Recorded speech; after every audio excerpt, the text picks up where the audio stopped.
Settle in, get comfortable, and let the rest of the day fall away.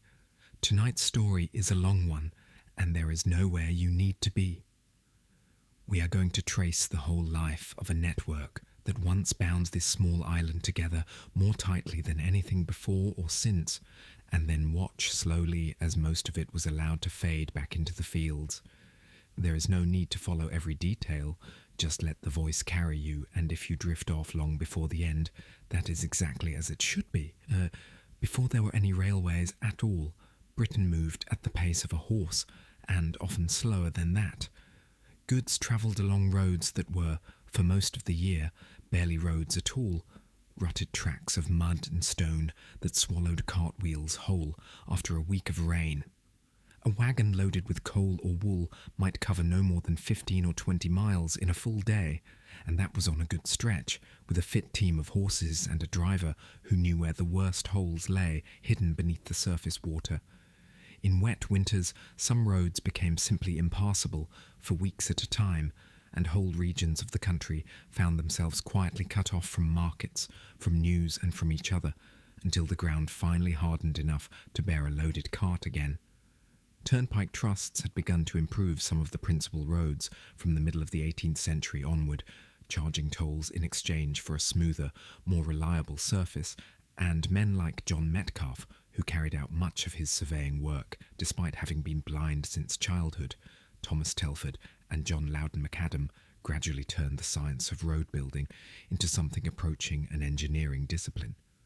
McAdam in particular refined a method of laying compacted layers of small, broken stone that shed water efficiently and bore weight far better than the rutted earth tracks it replaced, a method so effective that his own name would eventually attach itself to the word we still use for a paved road surface today. Even with these improvements, though, a road journey between two major towns remained slow, expensive, and entirely dependent on the weather, the season, and the condition of the horses pulling the coach. Where a road could not solve the problem, water often could. Britain's canal age, which had begun in earnest with the opening of the Bridgewater Canal in 1761, engineered largely by the almost entirely self-taught James Brindley on behalf of the Duke of Bridgewater to carry coal cheaply into the heart of Manchester, gave industry something roads could never offer: the ability to move enormous, heavy loads cheaply, so long as you did not need them to arrive quickly. A single canal barge, pulled by one patient horse walking along a towpath, could carry as much cargo as 20 or 30 road wagons combined at a fraction of the cost per ton. For coal, for iron ore, for pottery clay, and finished goods moving out of the new industrial towns of the Midlands and the North, the canal network that spread across England, Wales, and parts of Scotland through the final decades of the 18th century was for a time the most efficient transport system the world had yet built. Manchester, Birmingham, the potteries around Stoke-on-Trent, and the coalfields of South Wales and the North East all grew wealthy in part because a barge, and not merely a cart, could now reach them directly. A wave of speculative canal building followed Brindley's early successes, much as a similar wave of speculation would, 2 generations later, follow the early railways, a first, gentler rehearsal of a pattern Britain would repeat on a far larger scale. But canals had limits that no amount of engineering ingenuity could fully overcome. They froze solid in hard winters, halting all traffic for weeks. They could run dry in a prolonged drought, leaving boats stranded in the cracked mud of their own beds, their cargo spoiling in the summer heat, while boatmen waited for rain that refused to come. Locks took real time to pass through, one boat at a time, each one a slow physical business of opening gates, letting water rise or fall, and closing them again. And a canal could only be built where the land allowed a gentle enough gradient. Hills had to be tunnelled through at enormous expense, valleys crossed on aqueducts of stone and iron, and even then a loaded barge rarely moved faster than a walking pace of 2 or 3 miles an hour. For passengers, and for anything that genuinely needed to arrive in a hurry, the stagecoach remained the fastest option available, and even the fastest mail coaches, changing horses every 10 or so miles through the night at meticulously timed relay stations, took more than 2 full days and nights to cover the road between London and Edinburgh, a journey a train would later manage comfortably before a single ordinary working day was over. It was industry itself, quietly and almost by accident, that first pointed toward a different answer. In the coalfields of the northeast of England, mine owners had for generations been laying short lengths of wooden and later iron rail to let horses pull heavier loads of coal from the pit head down to the river for loading onto ships, tramways like those at Wylam and around Newcastle, some dating back well into the 1700s, long before anyone imagined a steam engine running along them. These were not railways in any modern sense. They were simply a way of reducing the friction a horse had to fight against, smoothing the path with a hard rail so that one animal could do the work of several on an ordinary road. The first attempts to put a steam engine directly onto such rails, rather than merely using steam to pump water or drive stationary machinery, came in the opening years of the 19th century. Richard Trevithick, a Cornish engineer already well known for his high-pressure steam engines, built a locomotive that hauled a loaded train along a colliery tramway at Penydarren in South Wales in 1804, and further experimental engines followed at collieries scattered across the northeast over the next 2 decades, each one a little more reliable than the last, though still confined to short private lines hauling coal, and still regarded by most of the wider public, if they thought about the matter at all, as an industrial curiosity rather than the beginning of anything larger. Somewhere in the gap between a canal that moved too slowly and a road that could barely move at all, an opportunity was quietly waiting to be noticed by someone with both the technical skill to build a working locomotive and the ambition to imagine it running further than a single colliery yard. It would take one particular line, built to solve one particular local problem, to show the rest of the country almost overnight what that opportunity might actually become.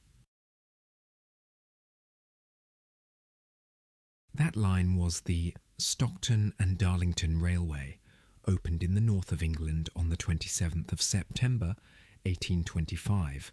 Its purpose was almost humble by later standards, to carry coal from the collieries around Chiltern down to the River Tees at Stockton, and along the way to carry a few passengers too, more as an afterthought than as any central part of the original business plan. It was engineered by George Stephenson, a self-taught colliery engineer from Northumberland who had left school at an early age, taught himself to read as a teenager, and spent years building and improving steam locomotives for use on those short colliery lines around Killingworth, where he worked as an engine wright long before anyone outside the coal industry had heard his name. He understood, better than almost anyone else alive at the time, that a smooth iron rail and a steam engine together could do something no horse ever could, given a long enough stretch of track and an engine reliable enough to run it. On the opening day, Stephenson himself drove the locomotive, named Locomotion, pulling a train of coal wagons and a single carriage of dignitaries, grandly if a little inaccurately named Experiment, at a pace that astonished onlookers lining the route, some of whom had walked for miles simply to see it pass, having heard rumours of a machine that could pull a whole train of wagons without any horse at all. Crowds gathered at every bridge and crossing along the route, and by most contemporary accounts, the day had the atmosphere less of an industrial opening than of a public festival, with local dignitaries, brass bands, and thousands of spectators who had never before seen a steam locomotive move under its own power in the open air. The Stockton and Darlington still relied on horses for parts of its operation in its earliest years, particularly for the passenger service, and its use of steam traction for goods was at the outset viewed by many observers as an interesting local experiment rather than a genuine glimpse of the future. It proved something important nonetheless, that a public railway, open to anyone willing to pay a toll to run wagons or carriages upon it, much like a turnpike road, was not just technically possible, but commercially workable, carrying coal at a fraction of the previous cost and turning a healthy profit for its promoters within only a few years of opening. Word of its success travelled quickly through the industrial towns of the North and Midlands, carried by engineers, merchants, and investors who came to see the line for themselves, and ambitious men in Liverpool and Manchester began to ask themselves whether the same basic idea might solve a much larger, much more pressing problem of their own. Liverpool and Manchester were, by the 1820s, two of the most important cities in the industrializing world. Yet the connection between them was strained almost to breaking point. Manchester's cotton mills needed a constant, reliable supply of raw cotton arriving through the port of Liverpool, and needed their finished cloth carried back out again just as reliably, in ever-growing quantities, as the mills themselves grew larger and more numerous. The existing canal between the two cities, along with a parallel network of turnpike roads, was slow, prone to congestion, and, in the eyes of Manchester's merchants, controlled by proprietors who could set whatever price they pleased, since there was no genuine alternative route of comparable capacity. A group of these merchants, frustrated by years of what they saw as high unaccountable freight charges, resolved to build a railway of their own, engineered once again by George Stephenson, running the roughly 31 miles between the two cities, and intended, quite deliberately, to break the canal's effective monopoly. Before construction of the new line was even finished, its promoters still faced one unresolved and surprisingly contentious question: whether steam locomotives were really the right choice of motive power at all, or whether fixed, stationary engines, hauling trains along by cable, in the manner already used on some steep colliery inclines, might prove more reliable over such a long distance. To settle the matter, the company's directors announced an open competition held at Rainhill near Liverpool in October 1829, offering a prize of £500 to whichever locomotive could best meet a demanding set of trials for speed, reliability, and fuel economy. Crowds numbering in the tens of thousands gathered along the course to watch, turning what might have remained a dry engineering test into something closer to a public sporting event. George Stephenson's son, Robert, had by this point taken the lead in his father's locomotive works, and the engine the two of them entered, Rocket, combining a multi-tube boiler with a more efficient firebox design than any of its rivals, comfortably outperformed the other entrants and settled the argument decisively in favour of the travelling steam locomotive, a verdict that would shape the whole future of railway engineering far beyond the boundaries of this one Lancashire railway. Not everyone greeted the new railway with anything like enthusiasm. Canal proprietors, landowners whose fields the line crossed, and a good many ordinary members of the public voiced genuine alarm at the idea of locomotives thundering across the countryside at speeds that felt, to a generation raised on the horse and the narrowboat, almost unnatural. Some doctors of the period publicly worried that sustained speeds of even 12 or 15 miles an hour might do lasting harm to the human body, while farmers feared, with rather more practical justification, that steam and sparks from passing engines would set fire to crops or terrify livestock grazing in adjoining fields. Satirical cartoonists of the day delighted in imagining every possible calamity a railway might unleash, from boilers exploding beneath their passengers to entire trains being swallowed by the very peat bogs Stephenson's men were, in fact, quietly and successfully taming at Chat Moss. None of these fears, in the end, proved remotely sufficient to slow the railway's progress, but they are a useful reminder that the assured, sober respectability the railway would acquire within only a generation was very far from a foregone conclusion at the very beginning. The construction of the Liverpool and Manchester Railway, opened in September 1830, was itself a feat that pushed civil engineering to its limits, and one that a great many respected engineers of the day had confidently predicted would fail outright. Stephenson's men had to cross the seemingly bottomless peat bog of Chat Moss by floating the railway's foundation on a raft of woven branches, heather, and drained soil, a solution that critics in Parliament had mocked as an engineer's fantasy, yet one that, once built, held firm and carries trains to this day. They cut deep through solid sandstone rock at Olive Mount, a cutting so substantial that visitors travelled specifically to admire it as a feat of engineering in its own right, and carried the line high above the Sankey Valley on a viaduct of 9 handsome stone arches, one of the first major railway viaducts ever built anywhere in the world. The railway's opening day, the 15th of September 1830, was meant to be an unqualified triumph, a public celebration attended by the Prime Minister of the day, the Duke of Wellington, along with numerous other politicians and dignitaries, and thousands of onlookers lining the entire 31-mile route. It became, instead, the setting for the first well-documented railway fatality in history, when William Huskisson, a Member of Parliament for Liverpool and a passionate supporter of the new railway, stepped down from his carriage at a scheduled stop near Parkside to greet the Duke of Wellington, and was struck and fatally injured by an approaching locomotive, Rocket, running on the adjacent track. News of the tragedy spread through the crowds, even as the opening ceremonies continued elsewhere along the line, and it shocked the nation in the days that followed. Yet it did nothing in the end to slow the momentum the railway itself had already created. Within its first full year of operation, the Liverpool and Manchester Railway was carrying far more passengers than its own promoters had predicted, ordinary travellers, not merely merchants and goods, discovering that a train could cover the distance between the two cities in barely 2 hours, a journey that had previously taken most of a working day by road. Investors and industrialists across the country took notice of that single fact more than any other.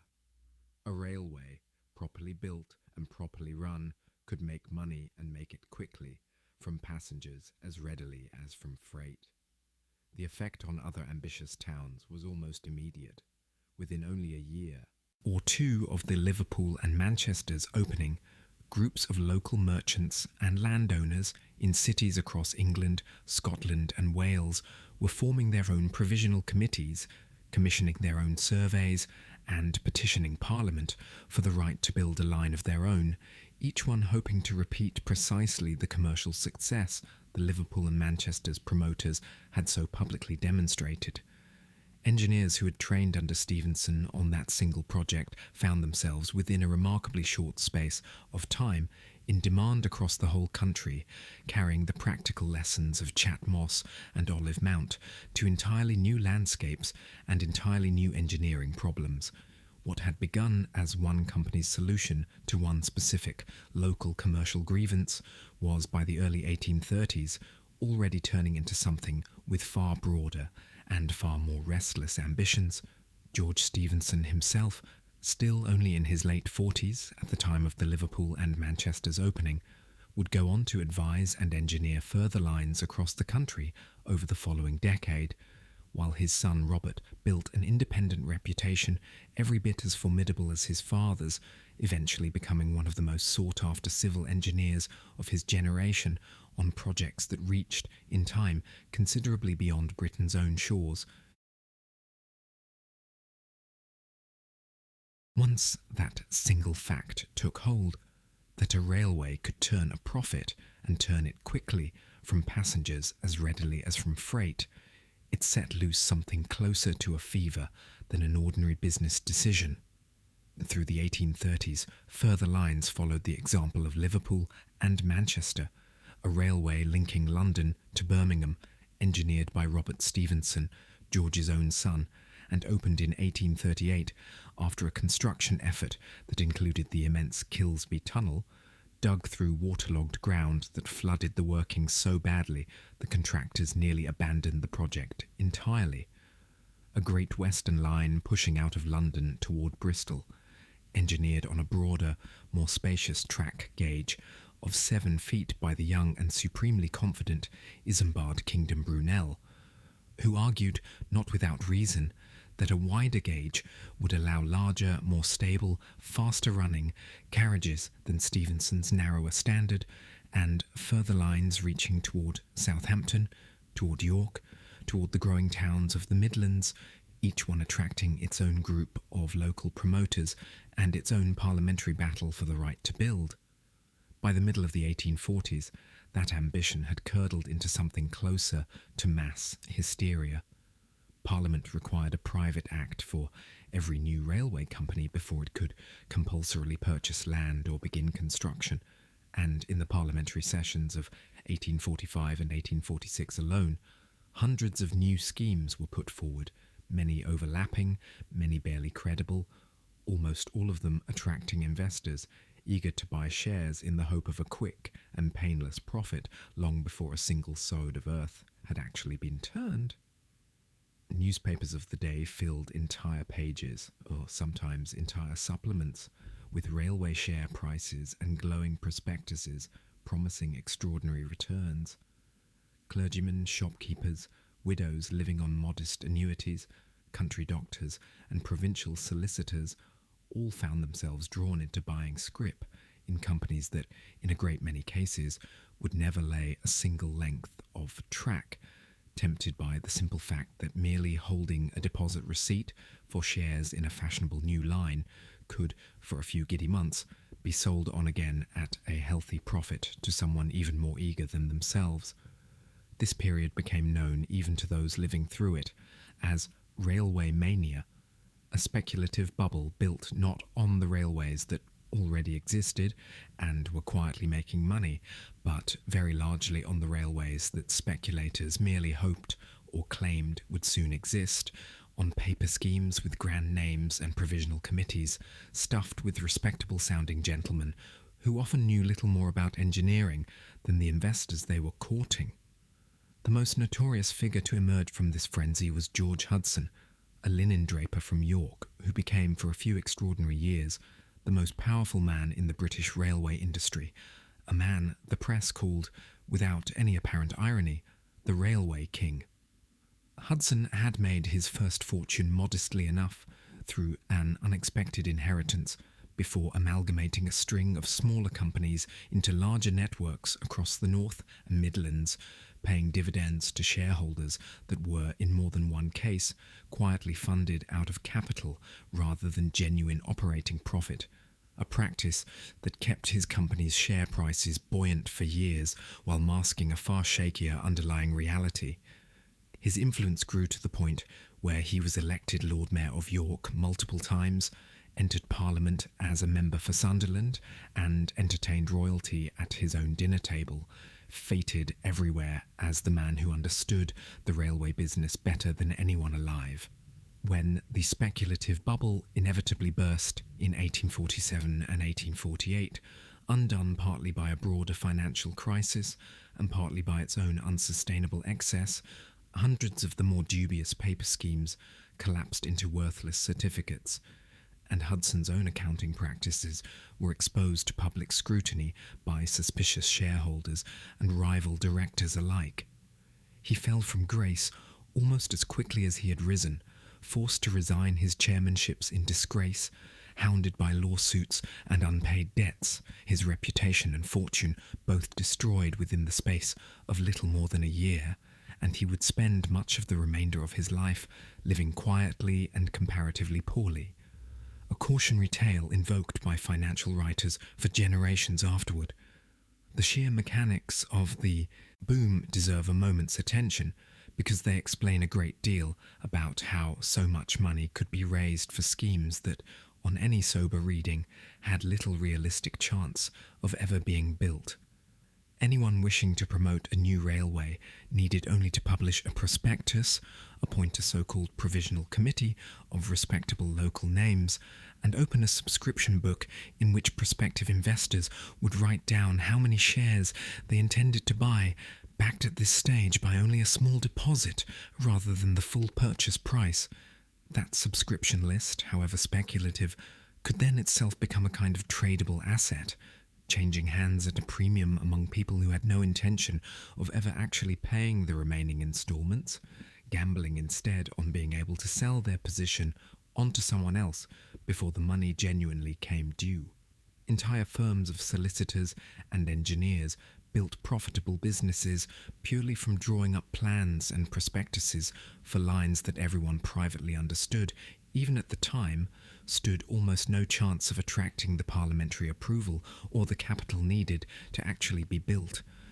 Illustrated magazines and satirical papers of the day, most famously Punch, made the mania one of their favourite running subjects, lampooning speculators, credulous investors, and self-important company chairmen with a relish that suggests just how widely and how anxiously the phenomenon was being watched even as it unfolded.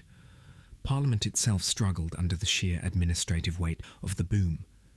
The 1846 session alone had to process an almost unmanageable backlog of private bills, each one requiring its own committee hearings, its own engineering evidence, and its own resolution of competing or overlapping routes proposed by rival promoters chasing the same stretch of country. Amid this administrative crush, Parliament also took the opportunity to impose a degree of long overdue order on the industry as a whole, passing general legislation that standardised safety requirements, third-class passenger provision, and the legal mechanics of compulsory land purchase across every company alike, rather than leaving each question to be re-argued from scratch in every individual company's own private act. One practical problem the boom years threw up, almost as an afterthought, was how the many separate, competing companies should share revenue and rolling stock once their lines began physically joining one another with a single passenger or a single wagon load of goods, sometimes needing to pass over the tracks of 3 or 4 different companies in the course of one journey. The Railway Clearing House, established in London in 1842 by the companies themselves, took on the immense and largely invisible administrative task of tracking exactly how much mileage each company's wagons or carriages travelled over a rival's rails, and apportioning the resulting fares and freight charges accordingly, a system so successful in practice that it would go on to underpin the everyday running of the whole national network, largely unnoticed by the travelling public, for the best part of a century afterward. The human cost of the mania's collapse, meanwhile, was felt in a great many ordinary households that had never previously had any dealings with high finance at all. Modest investors who had committed their savings and in some cases borrowed further sums against the promise of future dividends found those savings reduced to worthless paper almost overnight once the more dubious schemes collapsed, a private, largely undocumented misery that never troubled the newspaper columns in anything like the same detail as the public disgrace of figures like Hudson. The experience left a lasting, cautious imprint on Victorian attitudes towards speculative investment more broadly, feeding into a wider cultural wariness about get-rich-quick financial schemes that would surface again and again in the literature and popular memory of the decades that followed. The rivalry between Brunel's broad gauge and Stephenson's narrower standard gauge had in the meantime produced a genuinely awkward practical problem wherever the two systems met. At a town such as Gloucester, where a broad gauge line from the south collided with standard gauge lines arriving from other directions, every single passenger and every single item of freight had to be physically transferred from one train to another at what became known, not always affectionately, as the break of gauge.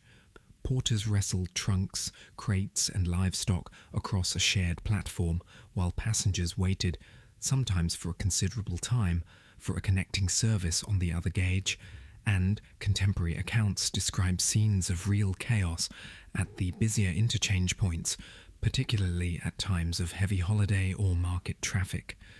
It was precisely this kind of everyday, visible inconvenience, multiplied at every point where the two networks touched, that eventually made the case for a single national standard impossible for Parliament to keep deferring, whatever loyalty Brunel's own admirers continued to feel toward his broader, more spacious design. Not every promoter caught up in the boom was quite the reckless speculator popular memory has since made of the era as a whole. A good many of the companies floated in these years were promoted by genuinely serious engineers and local businessmen who had studied a route carefully, secured realistic estimates, and went on to build exactly what they had proposed, on time and close to budget, quietly and without much fanfare, while their more flamboyant, more heavily publicised rivals collapsed around them.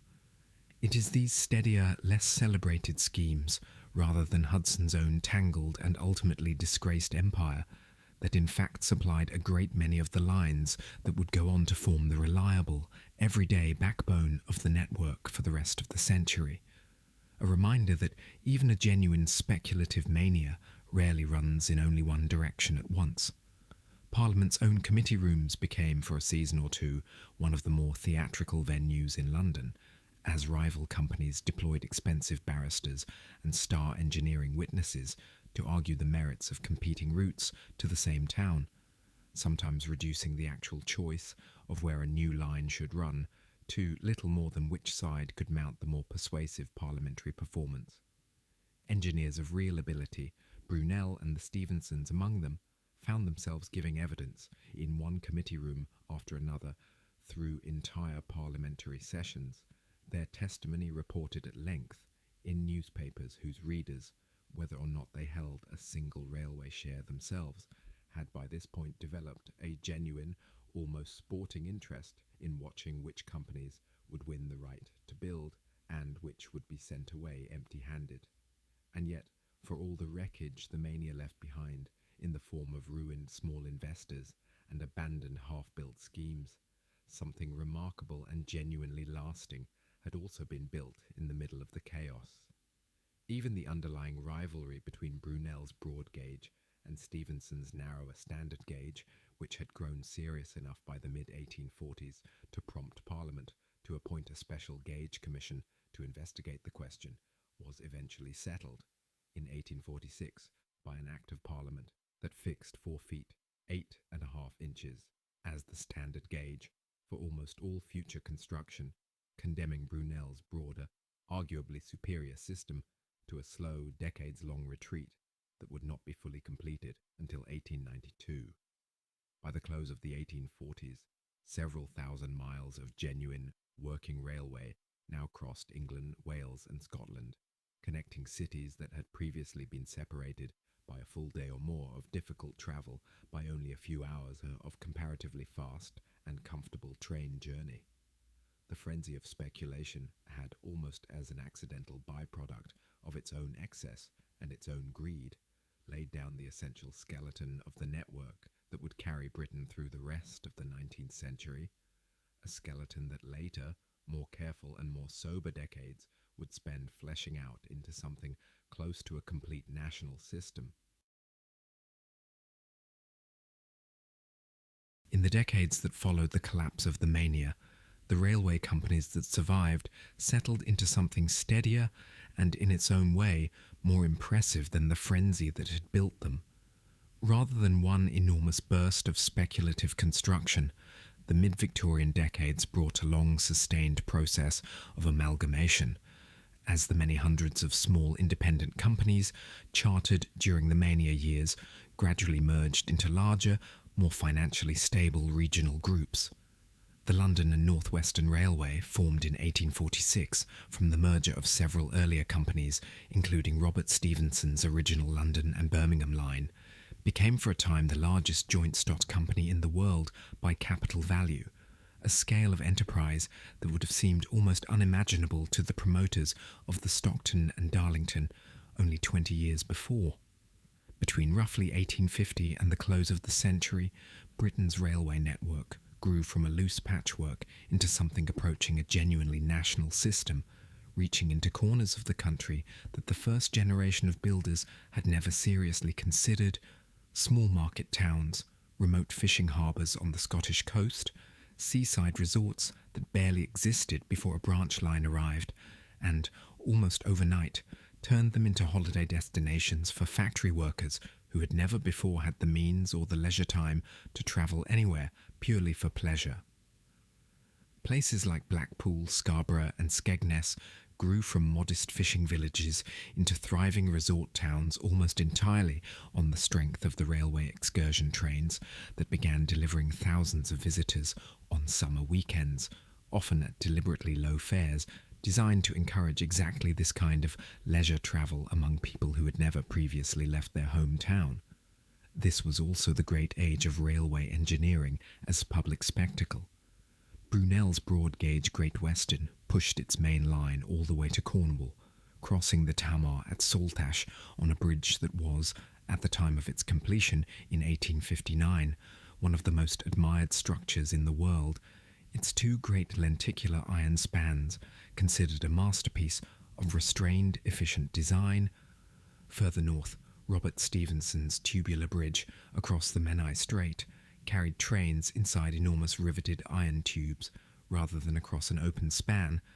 an idea so unusual that engineers travelled from across Europe simply to study how it had been designed and built.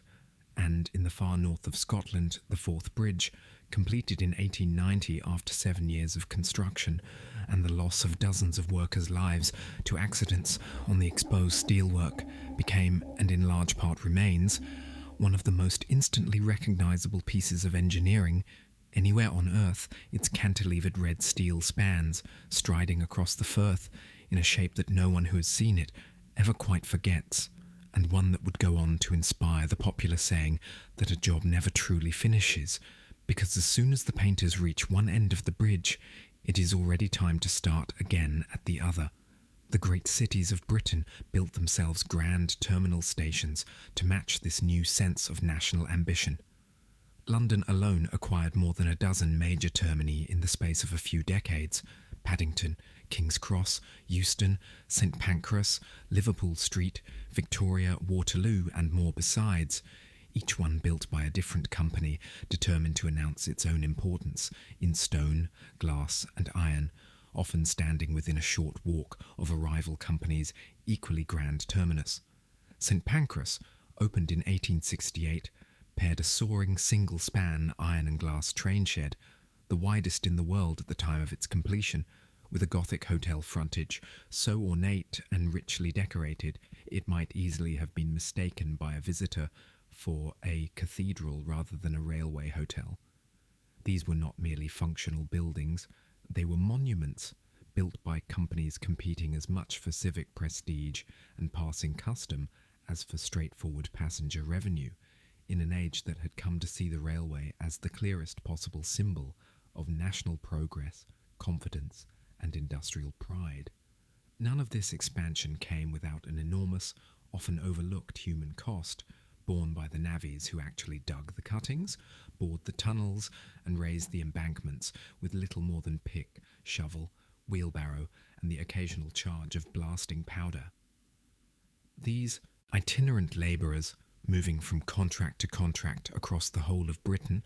and often further afield, lived in rough encampments of huts near the workings, endured brutal hours and genuinely dangerous conditions, and built, quite literally with their own hands, almost every mile of the network we still think of today as a triumph of Victorian engineering genius. Tunnelling was especially perilous. The construction of the Woodhead Tunnel across the Pennines in the 1840s, and later the even longer Severn Tunnel beneath the estuary between England and Wales, each cost dozens of workers their lives to rockfalls, flooding and disease in encampments with little in the way of formal medical care.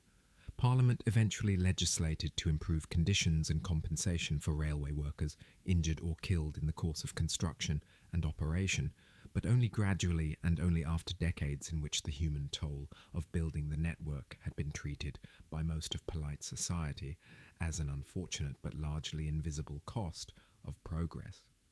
Rural areas that the main trunk companies had judged not worth the expense of a full mainline branch found a cheaper alternative from 1896 onward, when the Light Railways Act relaxed the engineering standards and safety requirements previously demanded of any new line, allowing smaller, more modestly built branches to reach villages and market towns that would otherwise never have seen a train at all. These light railways were rarely glamorous. Many ran at walking pace over lightly laid track, with a single small locomotive hauling one or two carriages several times a day. But for the isolated farming communities they served, even this modest connection represented a genuine transformation in daily life, opening up markets, newspapers, and the possibility of a day trip to town that had simply not existed before. Competition between rival companies also produced, in the final years of the 19th century, one of the most celebrated episodes in the whole history of British railways, the so-called Race to the North, in which the East Coast companies running out of King's Cross and the West Coast companies running out of Euston repeatedly tried to outdo one another's timings on the long overnight run to Scotland, culminating in genuinely reckless, high-speed dashes during the summers of 1888 and again in 1895, when express trains reached speeds and covered distances in single sittings that startled even experienced railwaymen before both sides quietly agreed, under a degree of public and boardroom pressure, to abandon the practice in favour of safer, more moderate scheduled timings. Life alongside the railway changed too in ways so gradual that most people barely noticed them happening. The bookstalls that W. H. Smith began opening on station platforms turned long-distance travellers into a captive market for cheap novels and newspapers, and gave rise, in time, to an entire industry of railway fiction, written specifically to be consumed in a single journey. Bradshaw's Guide, a formidable monthly volume of timetables covering the entire national network, became so essential to anyone attempting to plan a journey of any complexity that its very name entered the language as a byword for a comprehensive, if bewildering, reference work. And the standard time kept by railway clocks across the network, adopted for the sake of running coherent, coordinated timetables between cities that had previously each kept their own local solar time, gradually became the standard time the whole country lived by, a small but telling sign of just how completely the railway had begun to reorganize daily life around its own schedule, rather than the other way round. The railway also reorganized where people actually lived, not merely how they travelled between existing places. Around London and around the other major cities in turn, entire new suburbs grew up specifically to house commuters who could now, thanks to a cheap season ticket, live several miles from their place of work and still reach an office or a shop in the city centre within half an hour or so each morning.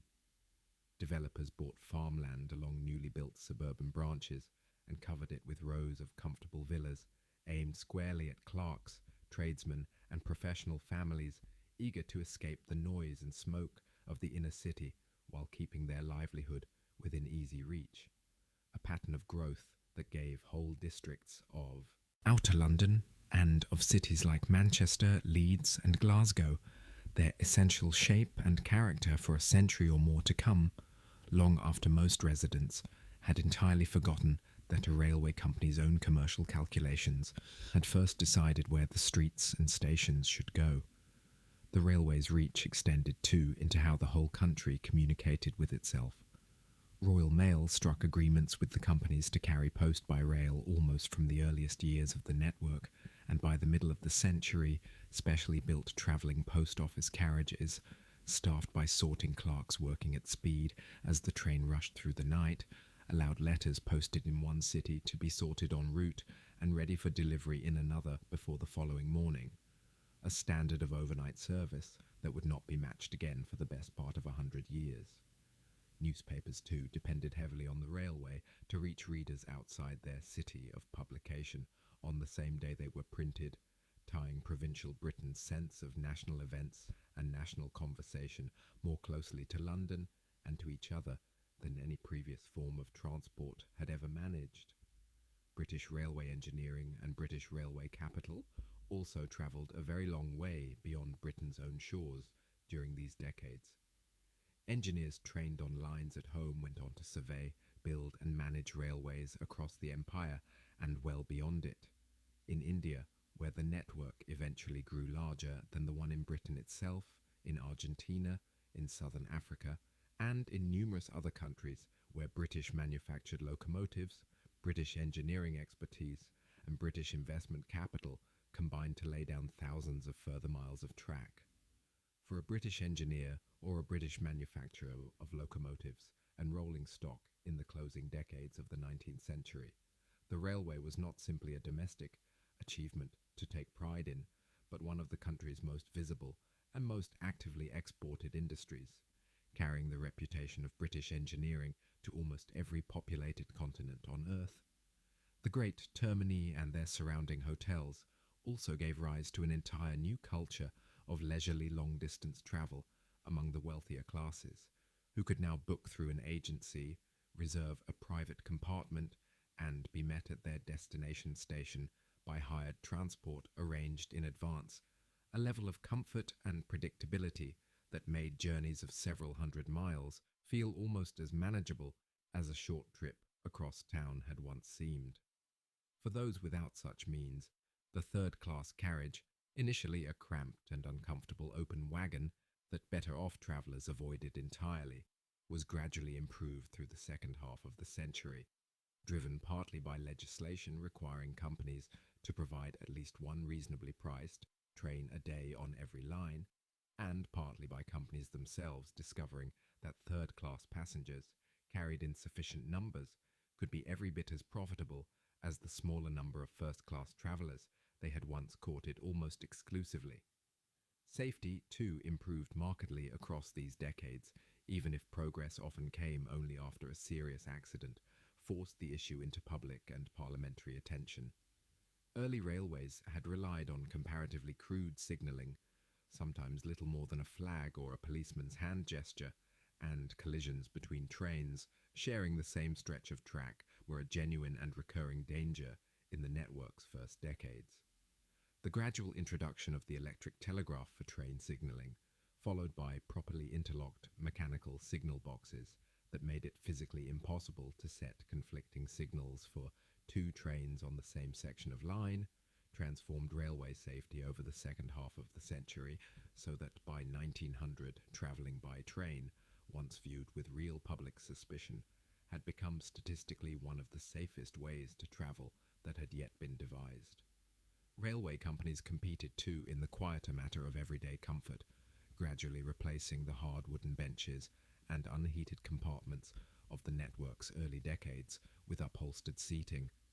Basic heating carried through from the locomotive, and by the final years of the century, primitive but genuinely welcome forms of carriage lighting that let a passenger read comfortably after dark for the first time. Dining cars allowing passengers to take a proper hot meal while travelling rather than relying on a hurried few minutes at a refreshment room during a scheduled stop, were introduced on the principal expresses from the 1870s onward,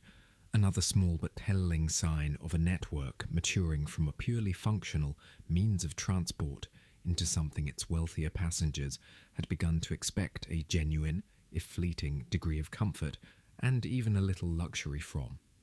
Even the humble station itself, in towns of only modest size, was very often designed with a care and an architectural ambition that would strike a modern observer as remarkable for what was, after all, a fairly ordinary piece of everyday infrastructure.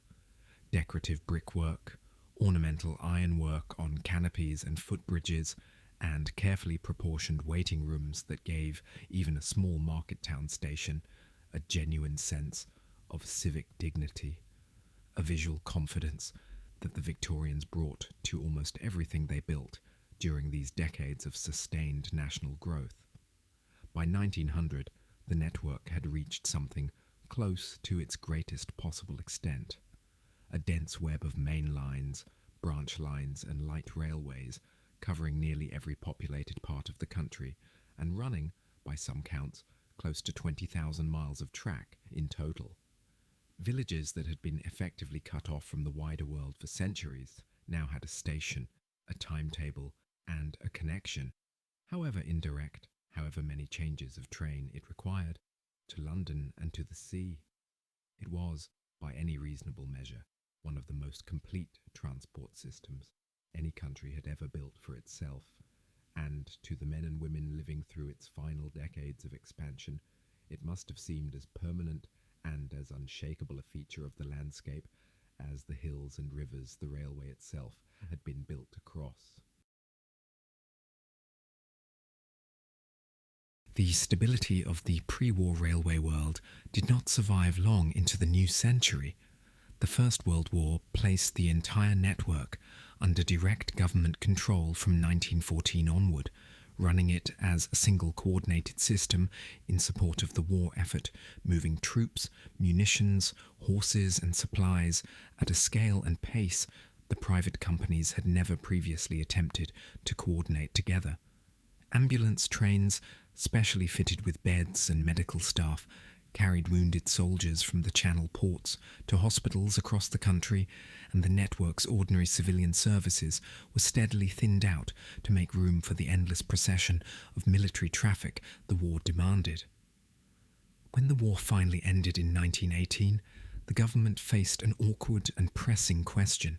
whether to hand the railways back to more than 100 separate private companies, exactly as they had been before, or to use the wartime experience of unified control as a template for something more lasting and more efficient. The answer, formalised in the Railways Act of 1921, was a compromise that pleased almost no one entirely, but reshaped the network for a generation.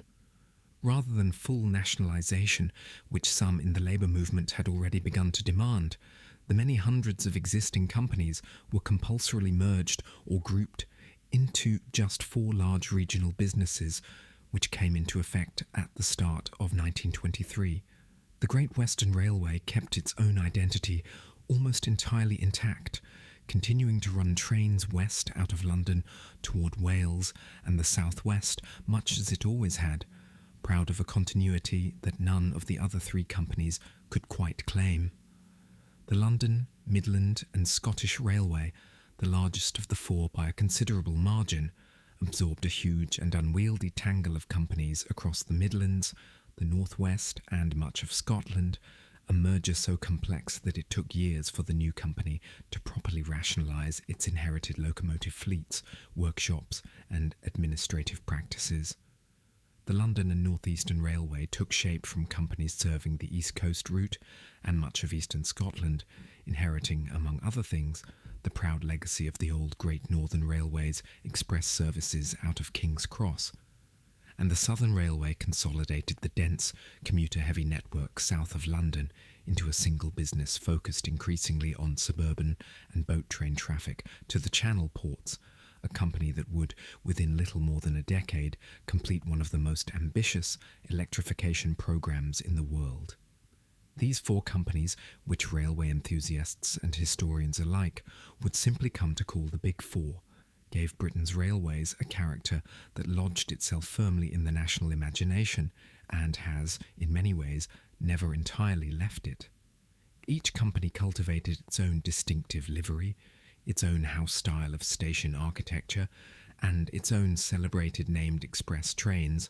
the Great Western's Cornish Riviera Express gliding down toward Penzance in polished chocolate and cream carriages, the London and North Eastern's streamlined Flying Scotsman, and its sister locomotives racing between London and Edinburgh in garter blue,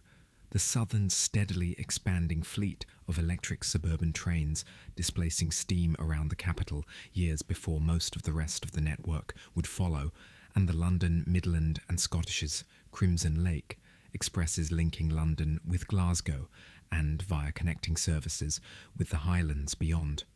Each company also produced its own posters and publicity material, commissioning some of the most celebrated commercial artists of the interwar period to promote seaside holidays, scenic branch lines, and modern express travel,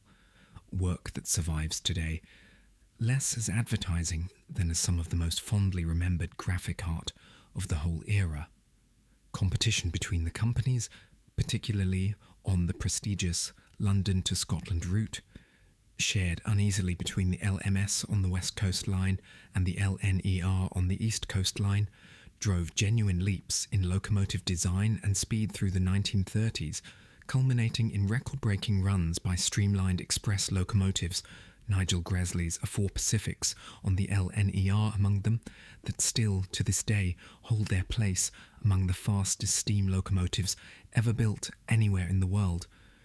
New, faster streamlined express services with names like the Coronation Scot and the Silver Jubilee captured public imagination in a way few ordinary trains ever had, presented in the press almost as national achievements in their own right, comparable to the speed records being set at the same time in aviation and motor racing. The grouping of 1923 was, in its own quiet way, the first great wave of loss in this story, long before Beeching's name meant anything to anyone. More than 120 formerly independent companies, some of them tiny concerns running no more than a handful of miles of track in a single Welsh valley or Scottish glen, disappeared as distinct businesses overnight, their proud local names, their own liveries, and often their own long-serving local management absorbed into one or another of the four new giants. Railways that had been a genuine source of civic pride to a particular town or county, the Cambrian, the Furness, the Highland, the Glasgow and South Western, and dozens more besides, survived only as a name on an old locomotive nameplate or a memory among older railwaymen, their identity folded quietly into the much larger corporate machinery of the LMS or the LNER. It was a pattern of consolidation and disappearance the country would see again on a still larger scale only a few decades later. Each of the big four also cultivated a distinct visual identity that went well beyond paint on a locomotive.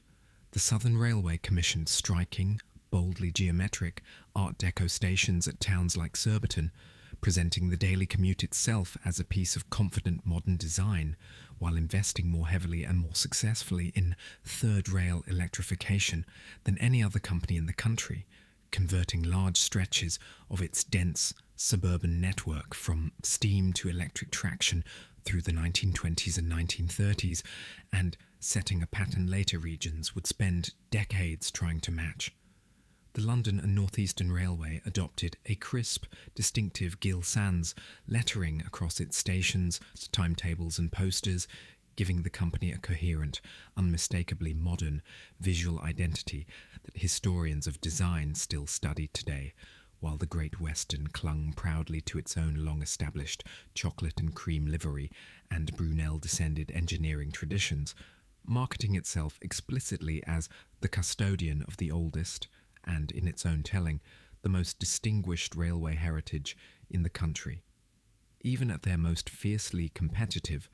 the Big Four found practical reasons to cooperate on matters that made little sense to fight over. A common user scheme for ordinary open goods wagons, first introduced during the previous war and continued afterward, allowed any company's wagons to be loaded and returned by any other, rather than each company insisting on sending its own empty wagons all the way back across the country before they could be reloaded,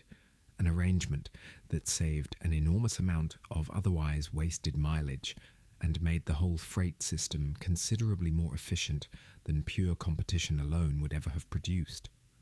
Between them, the four companies also remained, throughout the interwar years, among the largest employers in the entire country, their combined workforce running into the hundreds of thousands, once footplate crews, signalmen, clerks, porters, hotel staff, and the vast workshops that built and repaired their own locomotives and carriages were all counted together, giving the railway an outsized presence, not only on the map, but in the ordinary economic life of the towns its main workshops and depots called home. The interwar years also saw the beginnings of a genuine, if still modest, threat from the same direction that would later prove so decisive, the motor bus and the motor coach.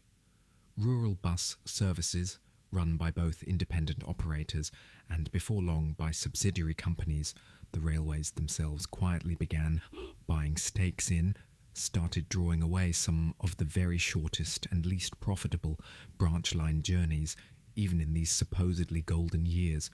offering a stop closer to a passenger's own front door than any station could match. The railway company's own response, investing in bus subsidiaries rather than fighting the buses outright,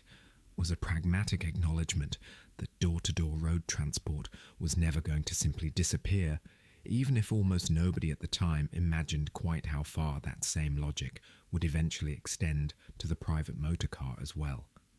the LMS mounted its own celebrated challenge to the LNERs. East Coast Glamour with the Coronation Scott, introduced in 1937 behind streamlined Princess Coronation-class locomotives, finished in a striking blue livery with speed lines swept along their casing and a publicity department every bit as adept as its East Coast rival at turning a locomotive's technical achievements into front-page news and newsreel footage shown in cinemas across the country. Crowds gathered at stations along the route simply to watch these celebrated trains pass at speed, and railway travel for a brief and rather glamorous few years occupied something of the same place in the public imagination that air travel would later come to hold in the middle of the 20th century. Each company also cultivated a strong sense of its own institutional culture among the men and women who actually worked for it, publishing staff magazines, running sports clubs and social societies,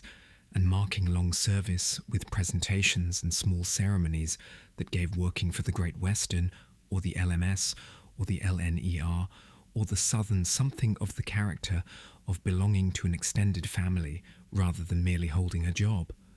Many railway families saw fathers, sons and grandsons all work for the same company across successive generations, often in the same trade or the same local depot, a continuity of employment and of company loyalty that the upheavals of the following decades would eventually erode almost entirely.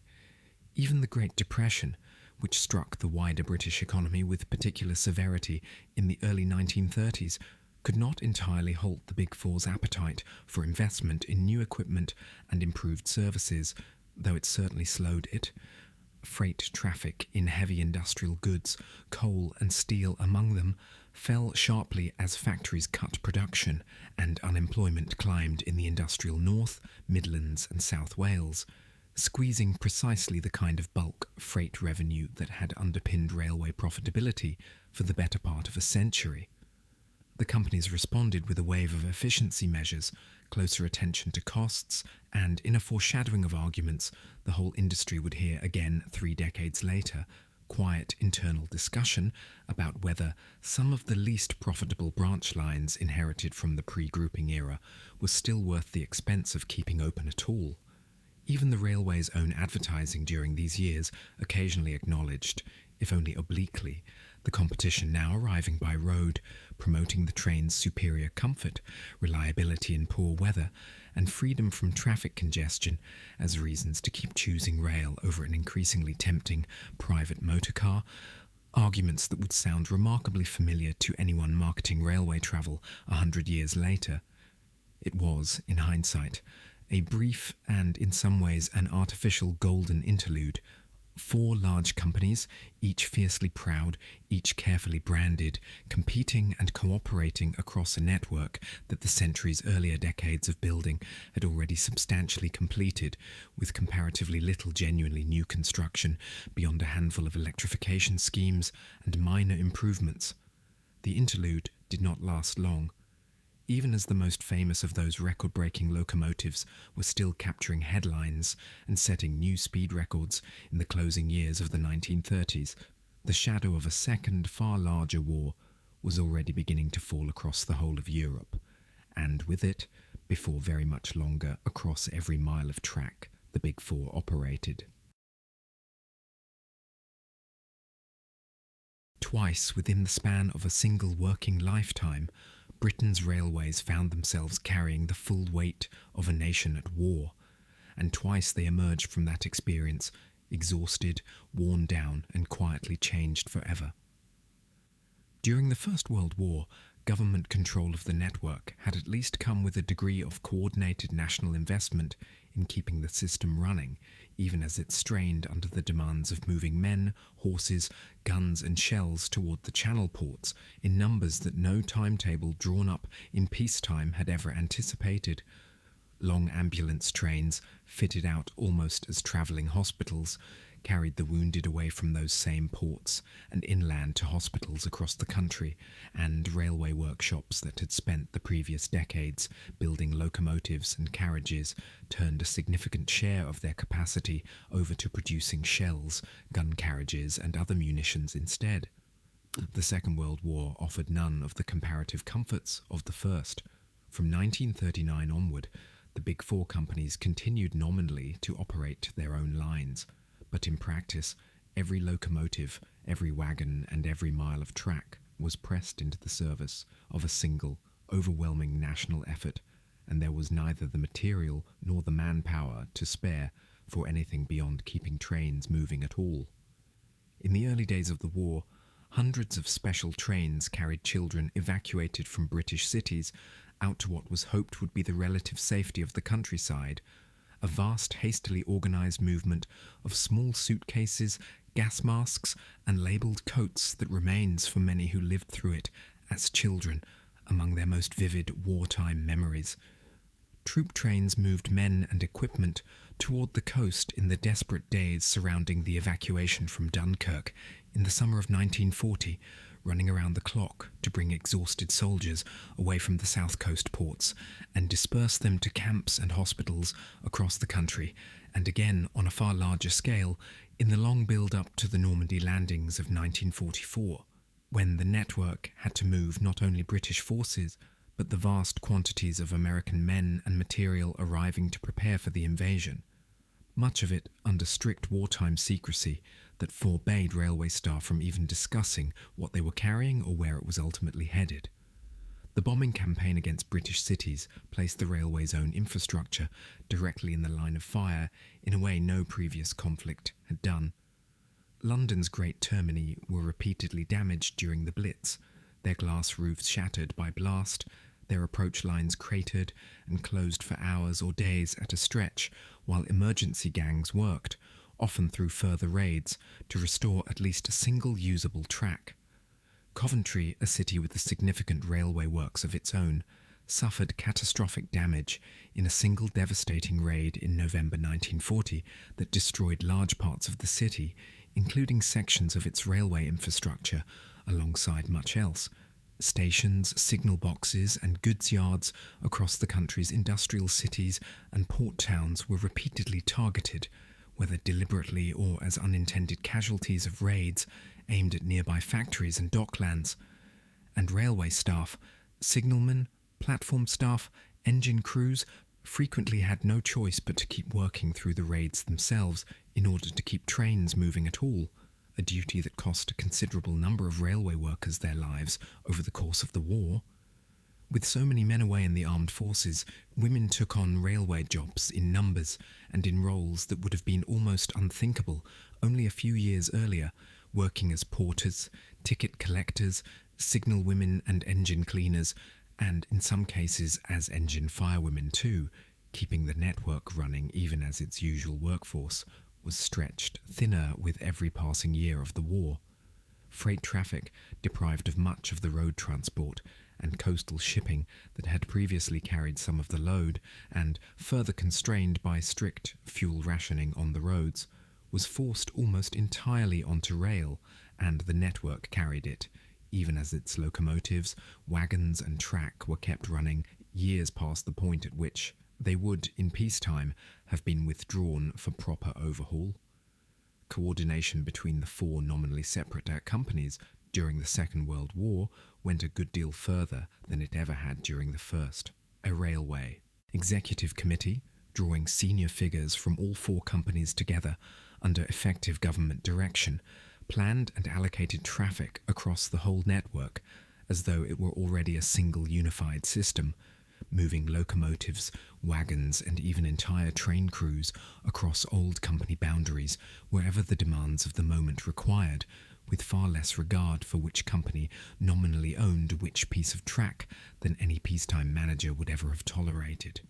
Railway workshops that had spent the interwar decades building and repairing locomotives and carriages turned a very substantial share of their skilled engineering capacity over to producing tanks, aircraft components, shells and other war material, work for which the heavy machine tools and skilled fitters of a locomotive works turned out to be remarkably well suited. Operating an entire national railway under wartime blackout conditions presented its own particular, unglamorous difficulties that rarely feature in the more heroic accounts of the war.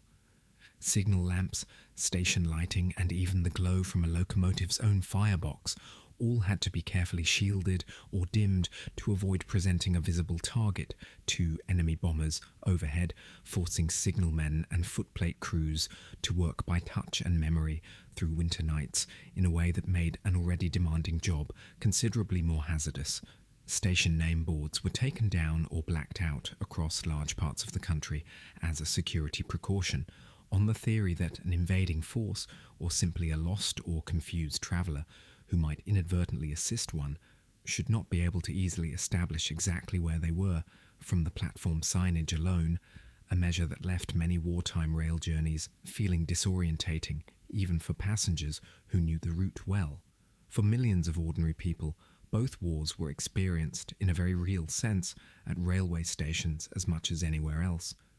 The departure platform where a soldier said goodbye to his family before boarding a troop train bound for a port and an unknown destination, the same platform where, months or years later, and not always with everyone who had left, a homecoming took place instead. Station concourses across the country became crowded, emotionally charged spaces in a way peacetime timetables had never required of them, filled with servicemen and women in uniform, worried relatives scanning notice boards for news of delays or diversions, and the particular, universally recognizable atmosphere of a wartime railway journey, undertaken without quite knowing when or whether it might be repeated. It is one of the quieter ironies of this whole story that the railway, so soon to be treated in peacetime purely as a matter of balance sheets and traffic statistics, had spent its two most demanding decades functioning as something closer to the emotional backbone of the entire nation. Railway staff themselves were far from exempt from the war's direct dangers, whatever the romantic image of a reserved occupation working safely behind the front line might suggest to later generations. Signalmen remained at their posts in wooden signal boxes during air raids because a train already committed to a section of line had to be brought through safely regardless of what was happening overhead, and a good number of these men lost their lives doing exactly that. Railway companies erected their own memorials after both wars, listing colleagues who had either died in military service or been killed while keeping the network running under fire at home. Memorials that still stand today in a number of stations across the country, easily walked past by a hurrying modern commuter who has no particular reason to notice them. Even the war's ending brought no immediate relief to a network that had already been pushed to its limits. The months following victory in Europe, and again following victory over Japan, demanded a further, quite different wave of intense railway traffic as millions of servicemen and women were gradually demobilized and carried home from ports and camps across the country to reunite with families many had not seen in years. Stations that had spent 6 years dealing with the disciplined, purposeful movement of troops toward danger now filled instead with the very different, joyful chaos of homecoming, crowds greeting arriving trains with a mixture of relief and exhaustion that matched, in its own way, the intensity of anything the network had carried during the fighting itself. The railway's own workshops, so recently turned over to producing tanks, shells and aircraft parts, faced their own considerable task in reconverting back to ordinary peacetime locomotive and carriage work at exactly the moment the country's broader industrial base was attempting the same difficult transition. Skilled staff who had spent years building munitions had to be retrained, machine tools reconfigured, and a backlog of deferred locomotive and carriage repairs, some dating back to the earliest years of the war, finally addressed, all while the network was still expected to carry the everyday passenger and freight traffic of a country trying, not always successfully, to return to something resembling normal life. Rationing, which extended in various forms well beyond the end of the fighting itself, continued to shape everyday railway travel for several further years, with staff shortages, fuel restrictions, and a backlog of deferred maintenance, all still weighing on a network that the public, understandably weary after 6 years of hardship, now expected to return promptly to something resembling comfortable, reliable pre-war service. By the time peace finally returned in 1945, the railway network that had, quite literally, helped carry Britain through 2 world wars within a single generation, was, in almost every physical sense, worn out. The big four companies that emerged from the war were, on paper, still the same four proud businesses that had competed so vigorously through the 1930s. In practice, they were deeply indebted, their equipment aging and in many cases barely serviceable, their infrastructure patched together rather than properly renewed, and their finances in no state to fund the scale of rebuilding the network genuinely required after 6 years of relentless overuse. It was against this backdrop of exhaustion, rather than in any moment of triumphant confidence, that the newly elected post-war government turned to consider what should happen to Britain's railways next. On the 1st of January 1948, ownership of almost the entire British railway network passed from the big four private companies into the hands of the state. The Transport Act of 1947, passed by the newly elected post-war Labour government under Clement Attlee, brought the Great Western Railway, the London Midland and Scottish Railway, the London and North Eastern Railway, and the Southern Railway together under a single new public body, the British Transport Commission, with a new operating brand that would, for the next several decades, simply be known to the travelling public as British Railways. Nationalisation was framed at the time as a rational, even inevitable response to the condition the war had left the network in, and it fitted comfortably within a much wider post-war programme that also brought coal mining, electricity, gas and long-distance road haulage into public ownership over the same few years. No private company, however well managed, appeared to have the financial strength to rebuild a system so thoroughly worn down by 6 years of wartime overuse and deferred maintenance, and the wartime experience of centrally coordinated control had, in the eyes of many policymakers, already demonstrated that a single unified system could be run efficiently at a national scale.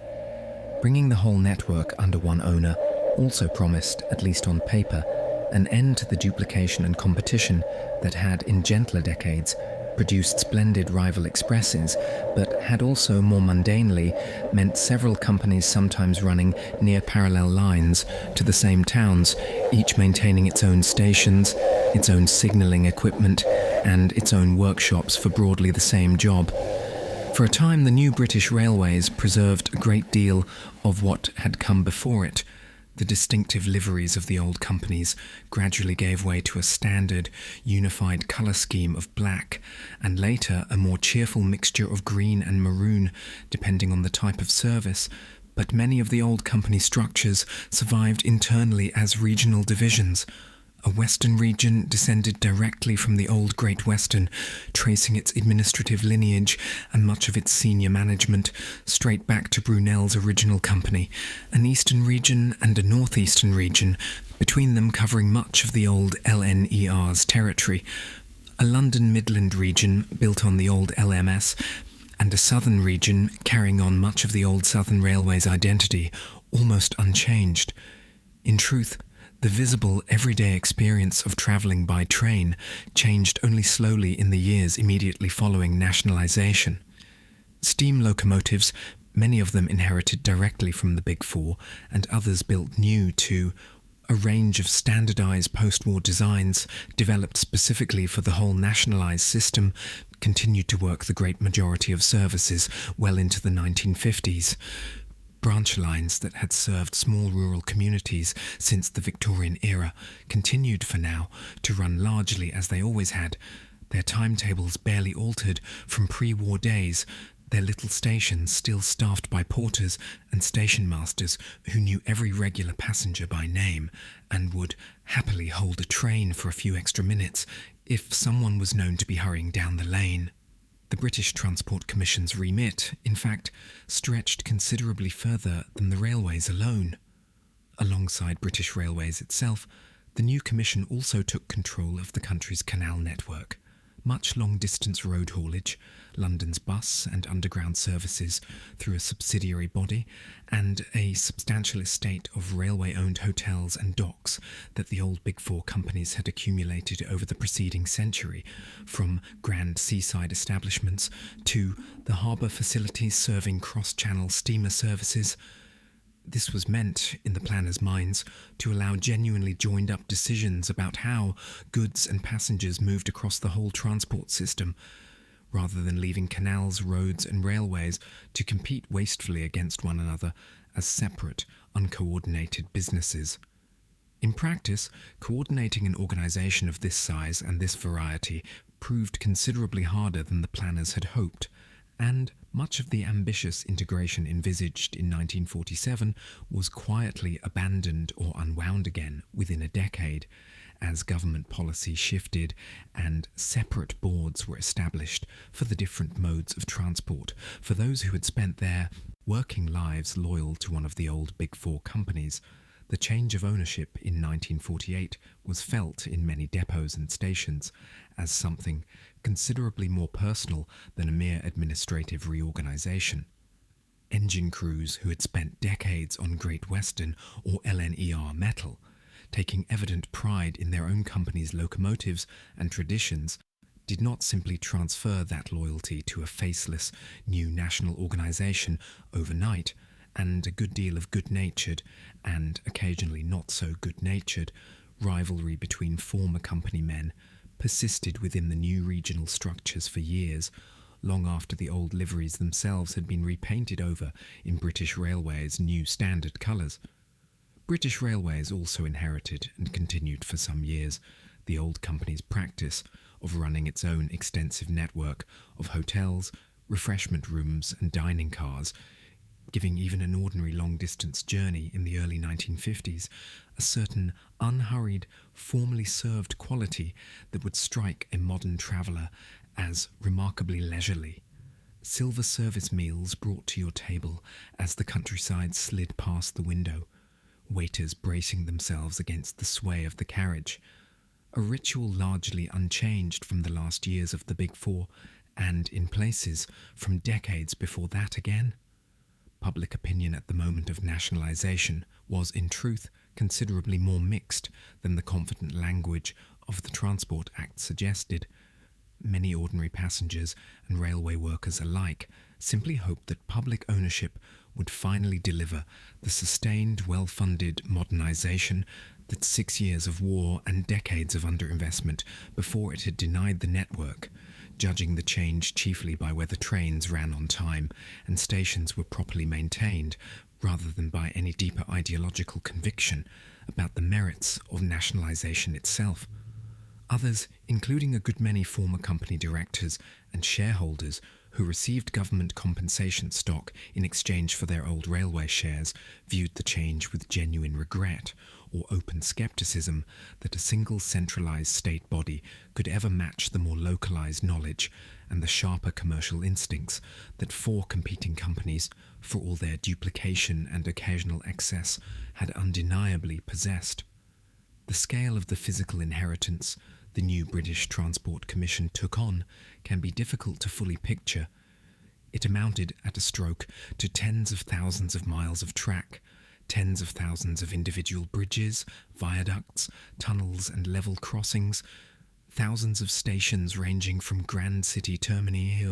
to the smallest wayside halt, and a locomotive and rolling stock fleet built up piecemeal by more than 100 different companies over more than a century, each with its own maintenance standards, its own spare parts, and its own accumulated quirks of design, simply cataloguing, standardizing, and beginning to properly maintain an inheritance of this size and this variety would on its own have represented years of patient administrative work,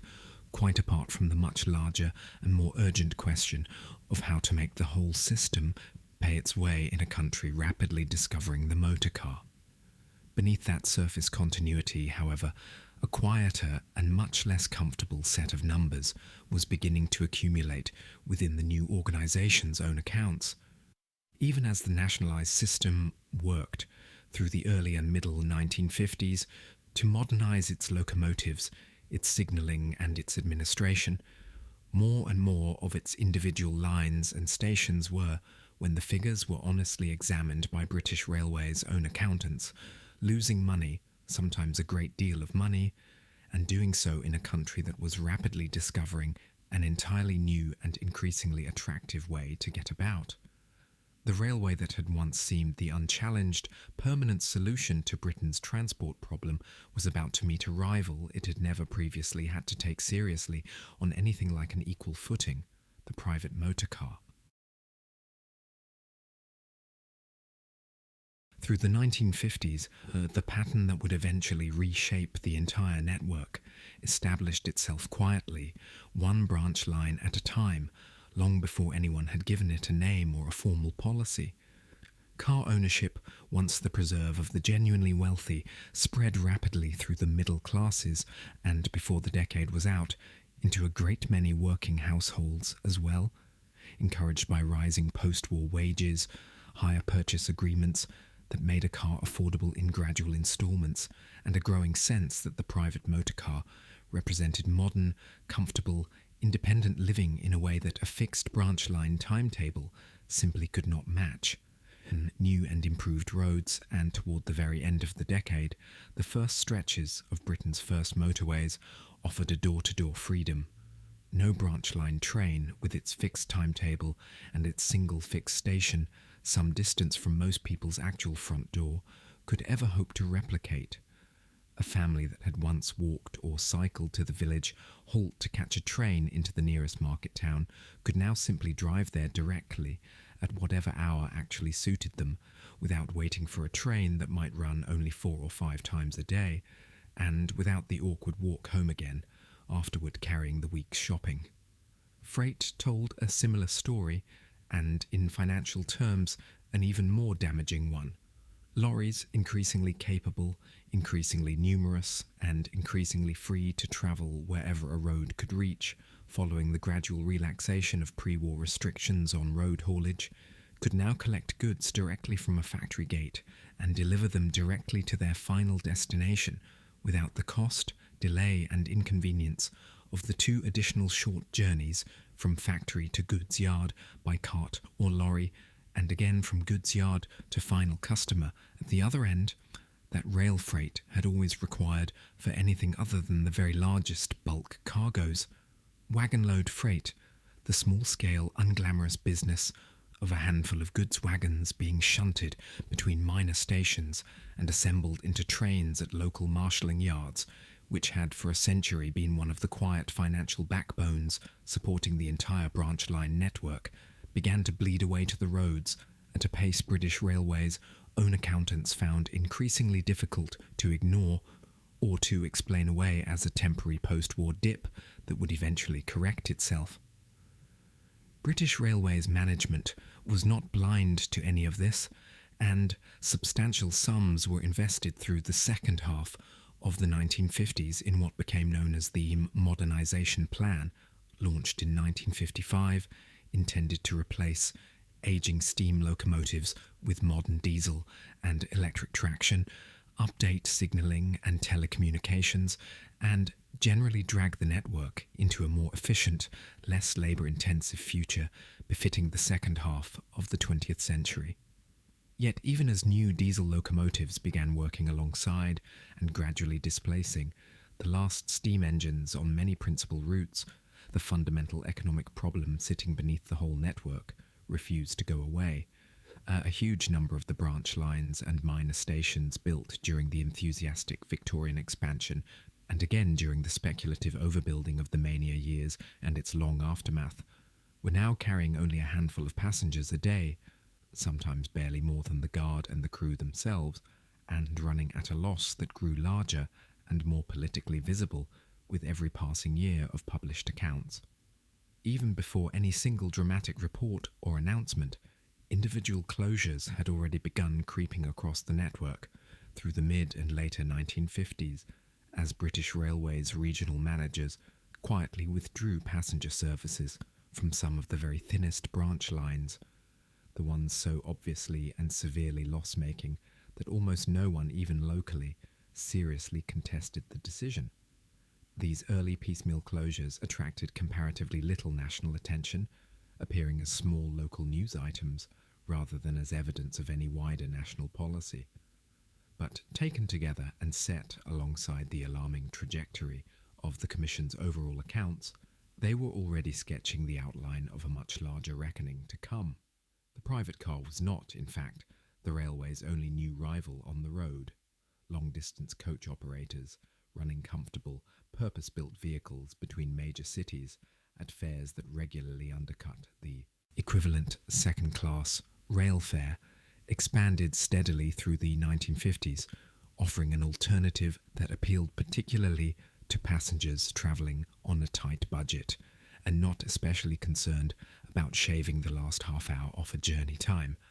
where a branch line lost its passengers to the private car of a family that now preferred door-to-door convenience. The intercity coach was, at the very same time, drawing away a further slice of longer-distance rail travellers who might otherwise have filled the stopping trains' seats between major towns, squeezing British Railways passenger revenue from both the local and the long-distance end of its business simultaneously.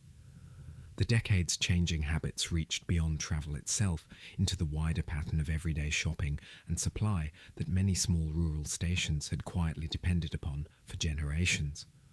Local shopkeepers who had once relied on a daily goods train to bring in stock from wholesalers in the nearest large town increasingly found it cheaper and more convenient to arrange delivery by van instead, while farmers who had traditionally sent milk, livestock and produce to market by rail turned one by one to road hauliers who could collect directly from the farm gate at a time of the farmer's own choosing rather than a fixed railway timetable. Each of these individually modest shifts chipped away a little further at a branch line's already thin traffic, so that by the time a formal closure proposal finally arrived, the line in question had very often already lost the great bulk of its original commercial purpose, long before any closure notice was ever drafted. Government policy during these years also, if inadvertently, tilted the playing field further in the road's favour, directing large and growing sums toward motorway construction and general road improvement, while the railway's own capital investment, though still substantial under the modernisation plan, had to be justified project by project against an organisation already running at a deficit, a rather different starting position from a road programme that was never expected in quite the same direct way to balance its own books. British Railways did try in these years to find a genuinely cheaper way of keeping some of the thinnest branch lines running rather than closing them outright. Lightweight diesel rail buses and diesel multiple units, requiring only a single member of crew rather than a full steam locomotive, fireman and guard, were introduced experimentally on a number of rural branches through the later 1950s, in the hope that dramatically lower running costs might allow a marginal line to at least break even or come close enough to it to be worth keeping. On some routes, this genuinely worked, at least for a time, buying a modest branch a further decade or more of life it might not otherwise have had. On many others, the underlying decline in passenger numbers proved too steep for even the cheapest possible form of train to outrun, and the railbus experiment, however ingenious, could only ever delay the reckoning that was coming, not prevent it. Even the government's own advisers had, by the end of the 1950s, begun to conclude that the existing management structure was no longer capable of grappling honestly with the scale of the problem. A special advisory group, chaired by the industrialist Sir Ivan Stedderford, and reporting in 1960, examined the whole organisation of British Railways and recommended a fundamental restructuring of its management, along with a more hard-headed, commercially disciplined approach to running what had, in the committee's own view, become an unwieldy and insufficiently accountable public body. It was this same climate of impatience with the existing regime, more than any single event, that led the government to look outside the railway industry entirely for its next chairman, favouring a proven industrial manager over a career railwayman who might, in ministers' private judgment, prove too sentimentally attached to the network as it already stood to make the harder choices that now seemed unavoidable. By the early 1960s, the accumulated deficit across British railways had grown to a size that troubled the government of the day far more than any question of rural heritage, community identity, or the simple convenience of people who lived along a quiet branch line. A network built for a 19th century Britain of horses, canals, and a population with no real alternative to the train was increasingly being asked to justify its every mile in the strict, unforgiving financial terms of a mid-20th century Britain that now had motorways, private cars, and a treasury that measured every part of the public sector, railways very much included, against a single hard test of cost and return. Someone before very much longer was going to be asked to draw up a proper, systematic plan for what should be done about it. The man asked to draw up that plan was Dr. Richard Beeching, an industrial physicist and senior figure at the chemicals company HICI, brought in by the Conservative government of the day in 1961 to chair the newly formed British Railways Board and, quite explicitly, to bring a hard, dispassionate, numbers-driven approach to an organisation the government felt had been governed for too long by sentiment, custom and tradition rather than by a properly rigorous balance sheet. Beeching's appointment itself was unusual, drawing an outsider from private industrial chemistry rather than a career railwayman into the top job, and it was accompanied by a salary that attracted considerable comment in the press at the time, precisely because it was designed to bring in exactly the kind of hard-nosed commercial thinking the government believed the railways badly needed. Beeching and his small team of analysts spent roughly a year and a half studying, in a level of statistical detail few had previously attempted, exactly which lines and which stations across the entire network were making money, which were losing it, and by precisely how much. Their methods included a detailed traffic census taken over a single ordinary week in April 1961, recording every passenger boarding and every ton of freight loaded at every station across the whole network, a snapshot intended to reveal with unforgiving clarity just how thinly used a great many of the system's individual lines and stations genuinely were, once the romantic assumptions of a century of railway tradition were stripped away and only the raw traffic figures remained.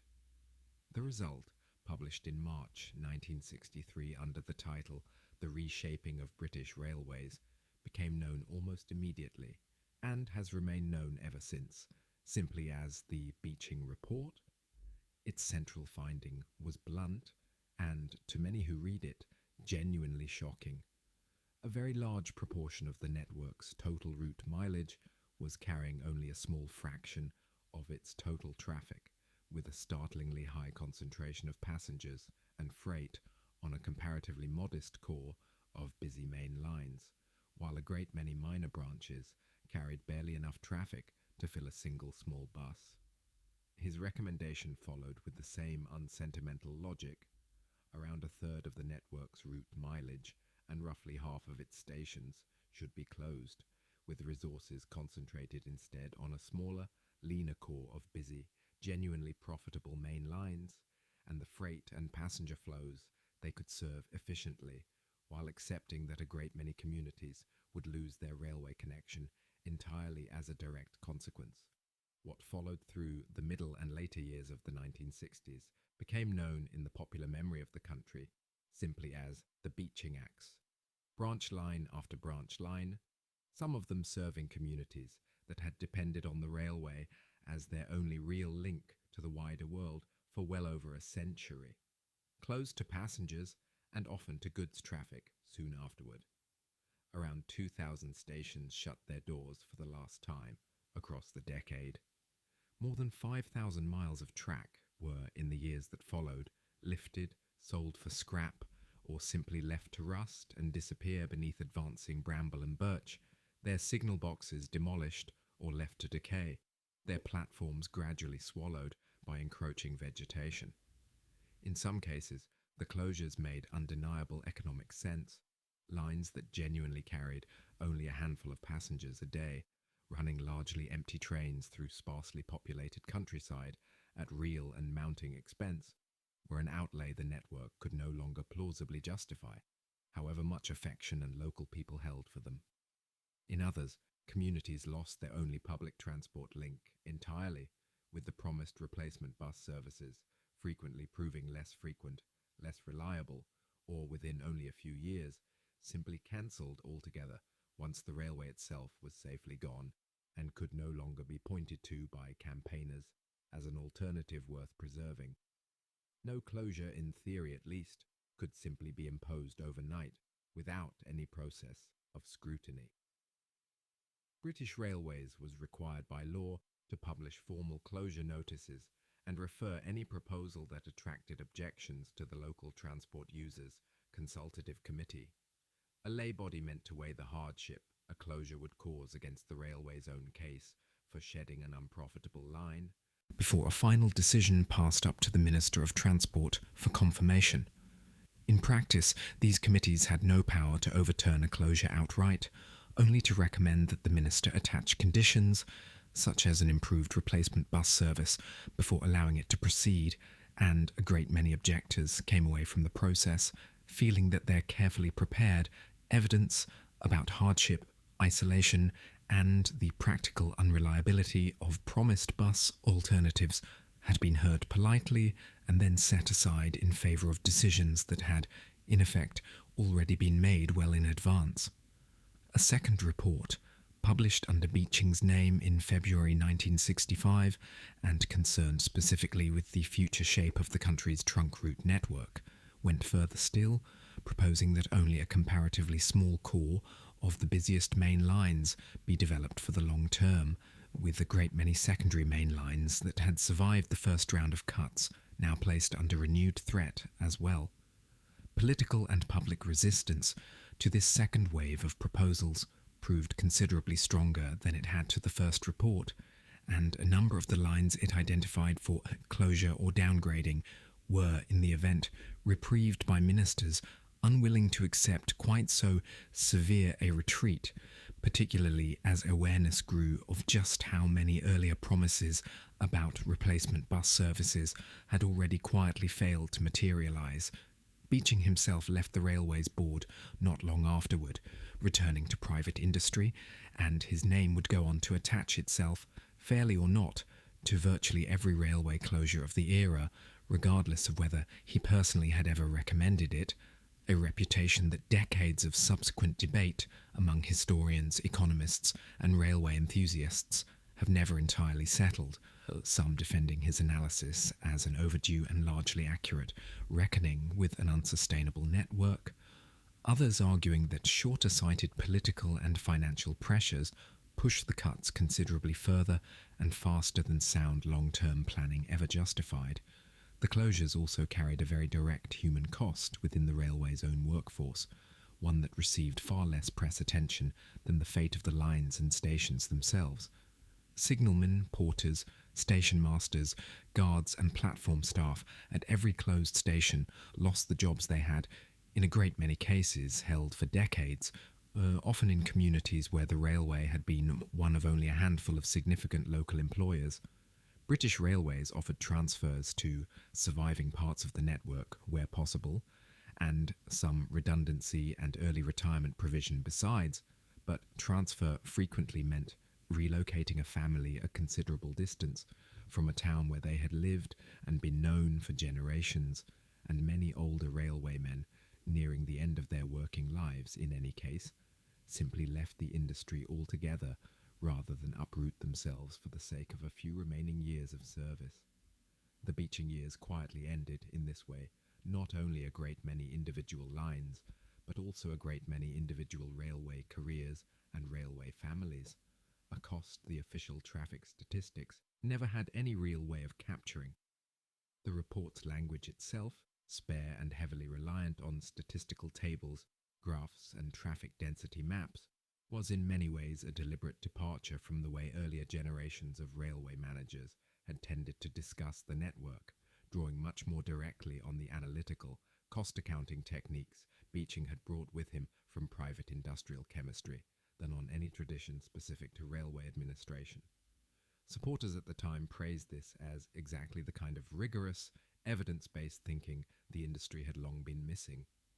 Critics, then and since, have argued that reducing a century and a half of social and economic history to a single week's traffic count and a strict short-term profitability test inevitably missed a great deal that mattered, including the wider value a railway line could bring to a local economy in ways that never showed up directly on the railway's own books.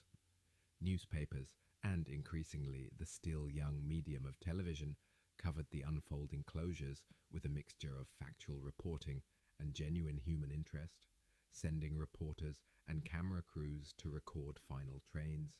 tearful farewells on platforms, and interviews with elderly residents recalling the line's opening many decades before. This coverage did more than simply document the closures as they happened. It helped crystallize in the wider national consciousness a lasting cultural image of the Beeching years as a moment of genuine loss, an image that has proven remarkably durable across the 6 decades since, appearing again and again in later documentaries, local history books, and eventually in exactly the kind of long-form retrospective account you are listening to now.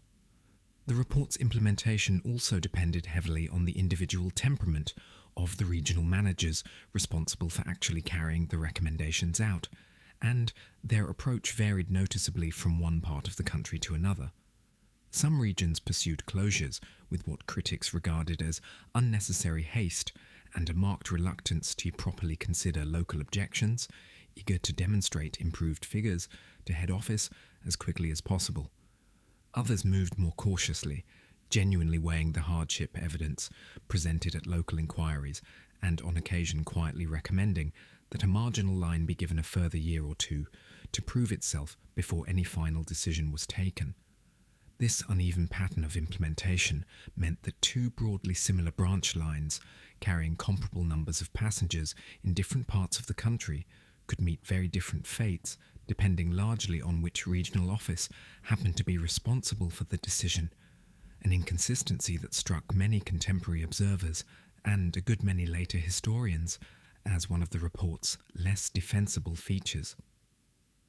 Trade unions representing railway workers mounted their own sustained opposition to the pace and scale of the closures throughout the decade, arguing both the immediate case for the jobs and communities directly affected and a broader case that the whole exercise undervalued the railway's wider social usefulness. In favour of a narrowly financial test, no other essential public service was being asked to meet in quite the same unforgiving way. Their campaigns rarely succeeded in reversing a specific closure decision outright, but they did help keep the human cost of the programme squarely in the public conversation throughout the decade, ensuring that later, more cautious governments approached further proposed cuts with considerably more political caution than the earliest years of the Beeching era had required. Not every line named in the 1963 report actually closed, and the exceptions are worth remembering alongside the much longer list of lines that did. A number of routes earmarked for closure survived, at least for some further years, after local authorities agreed to subsidise their continued operation directly, effectively buying time, and in some cases permanent survival, for a service the national accounts alone would never have supported. Others were reprieved by ministers who judged, after a formal public inquiry, that the social hardship a closure would cause simply outweighed the modest savings on offer, particularly in areas with no realistic road alternative at all, such as narrow, winding coastal roads prone to closure in bad winter weather. These reprieves were the exception rather than the rule, and campaigners at the time often felt they owed as much to political calculation in a marginal constituency as to any consistent principle about which lines genuinely deserved saving. But they demonstrate that the Beeching report, however sweeping its ambitions, was never quite the unstoppable, purely mechanical process of destruction that its harshest later critics sometimes describe, and that organised local resistance, when it was sustained and well argued, could occasionally still change the outcome. Public and political reaction to the closures was often fierce and rarely uniform. Local action committees formed across the country to fight individual closure proposals through the formal objection process that the law required British Railways to follow, packing public inquiries with objectors, commissioning their own counter-analyses of passenger numbers, and occasionally, though far from always, succeeding in delaying or even reversing a particular closure. Members of Parliament from affected constituencies, regardless of their own party's official line or on the wider policy, frequently found themselves pleading individual cases in the House of Commons on behalf of a single threatened branch line back home. The closures did not end neatly with Beeching's own departure from the Railways Board in 1965, nor with any single announcement that the programme itself was complete. A further, less well-remembered report in 1965 went on to recommend still deeper cuts to the surviving network of secondary main lines, though not all of its more drastic proposals were ultimately carried out. Further lines continued to close through the remainder of the decade and into the early 1970s, under Beeching's own successors and under governments of both political colours, even as public and political opposition to further closures gradually hardened into a more organised, more effective resistance than the earliest campaigns of the 1960s had managed. By the time the pace of closure finally slowed, toward the end of the decade, the shape of Britain's railway network had been altered more dramatically and more permanently than at any point since the frantic, expansive years of the original railway mania more than a century before. Only this time the story ran in precisely the opposite direction. Behind the bare statistics of the Beeching years, the 2,000 stations, the 5,000 miles of lifted track, sit hundreds of individual lines, each with its own particular story of what was lost when the last train ran and the signal box fell silent for good.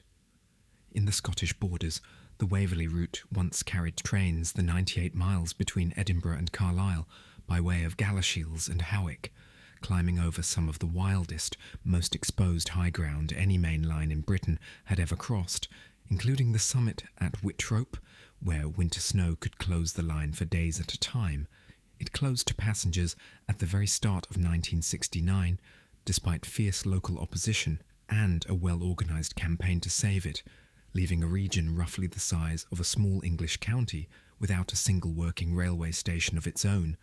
a gap in the map that would remain unfilled for well over 40 years, and one that local campaigners never entirely stopped pointing to as evidence of what the closure programme had actually cost. In the West Country, the Somerset and Dorset Railway had spent a century linking Bath with Bournemouth on the south coast, its trains labouring up the notoriously steep gradient known to generations of railwaymen simply as the Mendip Bank, a climb so demanding that even modest passenger trains often needed a second locomotive coupled on at the rear simply to reach the summit near Masbury. The line closed completely in March 1966, its stations, viaducts and embankments left to the Somerset countryside, many of them still recognisable today to anyone who knows precisely where to look for the shape of a platform beneath the grass or the outline of a signal box base among the nettles. Wales lost a dense web of valley lines that had once carried coal down from the mining communities of the South Wales coalfield to the ports at Cardiff, Newport and Swansea, lines whose passenger services withered away almost in step with the coal industry itself through the 1960s, leaving valleys that had once echoed with the sound of coal trains largely silent within the space of a single decade. Further north and west, remote coastal and rural lines across mid and west Wales lost services that had, for many isolated communities, represented the only practical link to a market town of any size, forcing a much greater reliance on infrequent rural bus routes that themselves would, in many cases, be quietly withdrawn again within a generation. In the English Midlands, the Great Central Main Line, built deliberately in the 1890s to a more generous, continental-style loading gauge in the hope of one day linking directly into a channel tunnel that would not, in fact, be built for another century, lost its principal express services in 1966 and much of its remaining infrastructure not long after, its handsome, spacious stations at Nottingham, Victoria, Leicester Central and elsewhere reduced within a few years to rubble, car parks and, in a few fortunate cases, supermarket sites. In East Anglia, a scattering of rural branch lines serving small market towns across Norfolk, Suffolk and Cambridgeshire closed within a few years of one another, leaving whole districts of otherwise prosperous farming country with no station closer than a long drive away. In the Yorkshire Dales, the branch to Hawes and the surrounding lines lost their passenger services, cutting off a landscape now heavily dependent on tourism from the very railway that might, in a later, more environmentally conscious age, have helped bring visitors in without adding yet more cars to narrow Dale roads. The far north and west of the country lost some of the most remote and, to many enthusiasts, most romantic lines of all. Branches threading into the Scottish Highlands, built originally to serve fishing ports, distilleries and sparse crofting communities scattered across some of the emptiest country in Britain, closed one after another through the 1960s, leaving vast stretches of the Highlands without any rail connection at all beyond the handful of principal routes that survived. In Devon and Cornwall, a dense web of branch lines built to serve smaller seaside towns and fishing harbours away from the main line to Penzance, lines to places whose entire pre-war prosperity had depended on exactly the kind of excursion traffic the railway itself had first created 2 or 3 generations earlier, closed within only a few years of one another, forcing these towns to rebuild their tourist economies around the motor coach and the private car instead. The day a line actually closed followed, in town after town, a pattern that became almost ritualized by the mid-1960s. Local newspapers ran retrospective features recalling the branch's opening decades before with old photographs of top-hatted dignitaries and the very first train. Crowds larger than the line had carried in years gathered at the station for the final departure,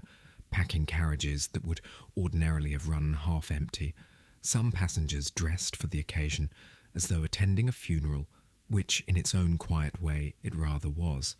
Detonators were sometimes placed on the rails to mark the final run, with a small ceremonial bang as the last train passed over them. Wreaths and black crape occasionally appeared on the front of the locomotive, and small crowds would linger on the platform long after the train itself had disappeared around the final curve, reluctant to be the ones who finally turned and walked away from a station that would never again see a scheduled service. Northern Ireland, administered separately from the rest of the British network under its own transport authority, went through a contraction every bit as severe over almost exactly the same years, closing more than half of its own route mileage through the 1950s and 1960s under decisions taken independently of Beeching's own report, but driven by precisely the same underlying pressures of falling traffic, rising road competition and mounting deficits. Entire cross-border and rural lines in Ireland's own 6 northern counties disappeared during this period, leaving whole rural areas without any rail service at all, a parallel story of loss that unfolded quietly alongside the more heavily documented closures across England, Scotland and Wales, and one that is often overlooked entirely in accounts that focus solely on the Beeching report itself. Further east, a scattering of branches across the Yorkshire Wolds and the East Riding, built originally to serve small market towns and fishing communities along the Humber estuary, lost their passenger services within a few years of one another during the same mid-1960s wave, leaving a rural corner of eastern England that had once been comparatively well served by rail with barely a handful of stations remaining across the whole of what had previously been a fairly dense local network, Scotland's losses extended well beyond the Waverley route alone. A dense web of branches across Fife, the Borders and the rural lowlands closed within the space of only a few years, alongside further contraction in the already sparse network serving the Highlands and the far north, where a single surviving line often had to serve an area of countryside that would, in more densely populated parts of England, have supported half a dozen separate routes. Aberdeenshire and the northeast of Scotland, an area with its own dense pre-grouping heritage of small independent lines built to serve fishing ports and farming communities, lost the great majority of that heritage within the same narrow window of years, leaving only a skeleton of the network that had once served the region. Wales too lost more than its valley lines alone, the long scenic coastal and inland routes threading through mid-Wales and the Borders,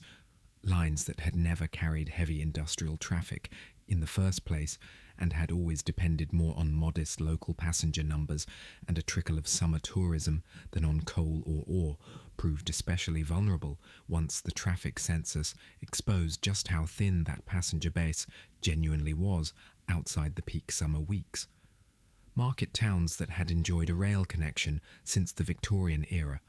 some of them a considerable distance from any comparable alternative, found themselves reliant overnight on infrequent rural bus services running over narrow winding roads that could themselves become difficult or impassable in poor winter weather, precisely the kind of practical hardship that campaigners argued the original financial case for closure had never properly weighed against the modest savings on offer. In the industrial north of England, a number of lines built originally to serve textile mill towns across Lancashire and West Yorkshire lost their passenger services as the mills themselves entered a long, painful decline through the very same years, the railway and the industry it had first been built to serve fading away, almost in step with one another, so that in several cases it became genuinely difficult, looking back, to say which decline had driven the other. The southwest of England, beyond the Somerset and Dorset line already described, lost a further tangle of rural branches across Devon and Cornwall that had once carried market produce, china clay and holidaymakers alike, several of them threading through landscapes so remote and so sparsely populated that even sympathetic observers struggled, looking honestly at the passenger figures, to make a persuasive case for their survival. Elsewhere, in the English Midlands beyond the Great Central, a web of secondary lines linking smaller industrial and market towns to the region's principal cities closed within the same narrow window of years, quietly removing direct rail connections between towns that would, within a generation or two, find themselves reliant entirely on the region's increasingly congested road network for journeys a train had once covered comfortably in a fraction of the time. Even lines that survived the initial round of closures were, in many cases, reduced to a much thinner service than they had once enjoyed, their frequency cut, their intermediate stops rationalised, and their remaining infrastructure allowed to age without the level of ongoing investment a genuinely secure long-term future would have justified. This left a further layer of lines existing through the later 1960s and into the 1970s in a kind of prolonged uncertainty, technically still open but visibly diminished, their eventual fate still an open question that would, in some cases, not be finally settled for years afterward. What happened to the physical fabric of a line once its final train had run followed its own quiet, largely unromantic procedure. Track that could still be reused elsewhere on the surviving network was lifted and relaid. The great majority, too old or too light a design to be worth the cost of moving, was simply cut up and sold for scrap steel, feeding a genuinely significant flow of recycled metal into British industry through the middle years of the 1960s. Station buildings, signal boxes and goods sheds, no longer required for any railway purpose, passed to British Railway's own property board for disposal, sold on to whoever would take them. A local builder's merchant, a farmer wanting extra storage, an enterprising individual willing to convert a former station master's house into an ordinary family home. Many smaller stations lacking any obvious alternative use and standing on land that itself carried some resale value were simply demolished, their platforms broken up, their canopies and ironwork sold for scrap alongside the rails they had once sheltered. Goods and freight services, in a great many cases, had already quietly disappeared from a branch line sometime before its passenger trains were formally withdrawn, as the last local coal merchant or agricultural supplier switched to receiving deliveries by lorry instead, leaving a station handling passengers alone, at a loss for its final few years of operation. This slow, largely unannounced erosion of freight traffic through the later 1950s meant that by the time a formal closure notice for the passenger service finally appeared pinned to the platform notice board, the line in question had often already been effectively dying in commercial terms for the better part of a decade, the passenger closure merely confirming, in the driest possible bureaucratic language, a decline that regular users of the station had been able to see coming for themselves for a very long time. And beneath these larger, better remembered closures lie hundreds of smaller, quieter losses across every corner of the country.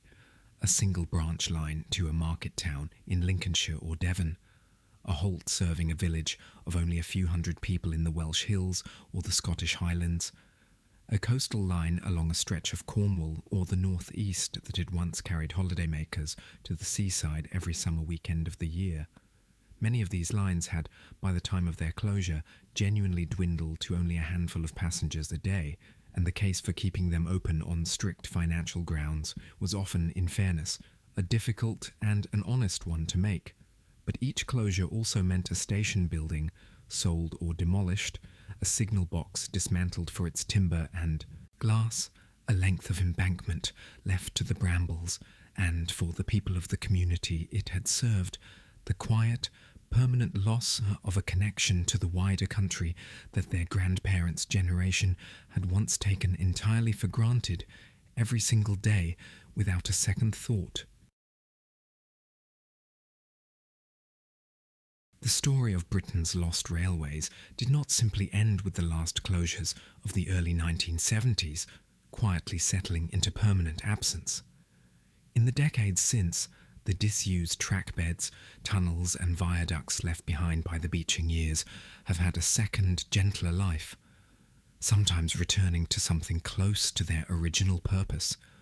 more often finding an entirely new one that the Victorian engineers who first built them could scarcely have imagined. Perhaps the most visible transformation has come through the National Cycle Network, developed from the 1990s onward by the charity Sustrans, which has converted many hundreds of miles of former railway trackbed into traffic-free walking and cycling paths threading across the whole of Britain. A gradient built in the 19th century to be gentle enough for a heavy, underpowered steam locomotive turns out to be equally well suited to a bicycle or a pushchair,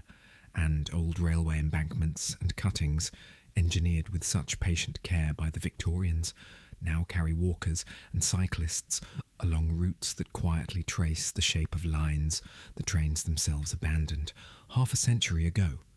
The Camel Trail in Cornwall, the Tarka Trail in Devon, and the Monsell Trail through the Peak District, threading through tunnels and across viaducts that once carried expresses rather than pedestrians, are only three of the better-known examples among a great many similar conversions across the country. Former stations along these paths have, in a number of cases, been sympathetically converted into cafes, small museums or private homes, their platforms still visible beneath a new layer of paint and planting, their old ticket windows sometimes preserved as a quiet nod to what the building once was. Heritage railways, run largely by dedicated volunteers and preservation societies, have kept short stretches of several closed lines alive in an entirely different way, restoring steam and diesel locomotives to full working order and running them along a few miles of rescued track, often as much for the pleasure and pride of the volunteers themselves as for the tourists who come to ride behind them.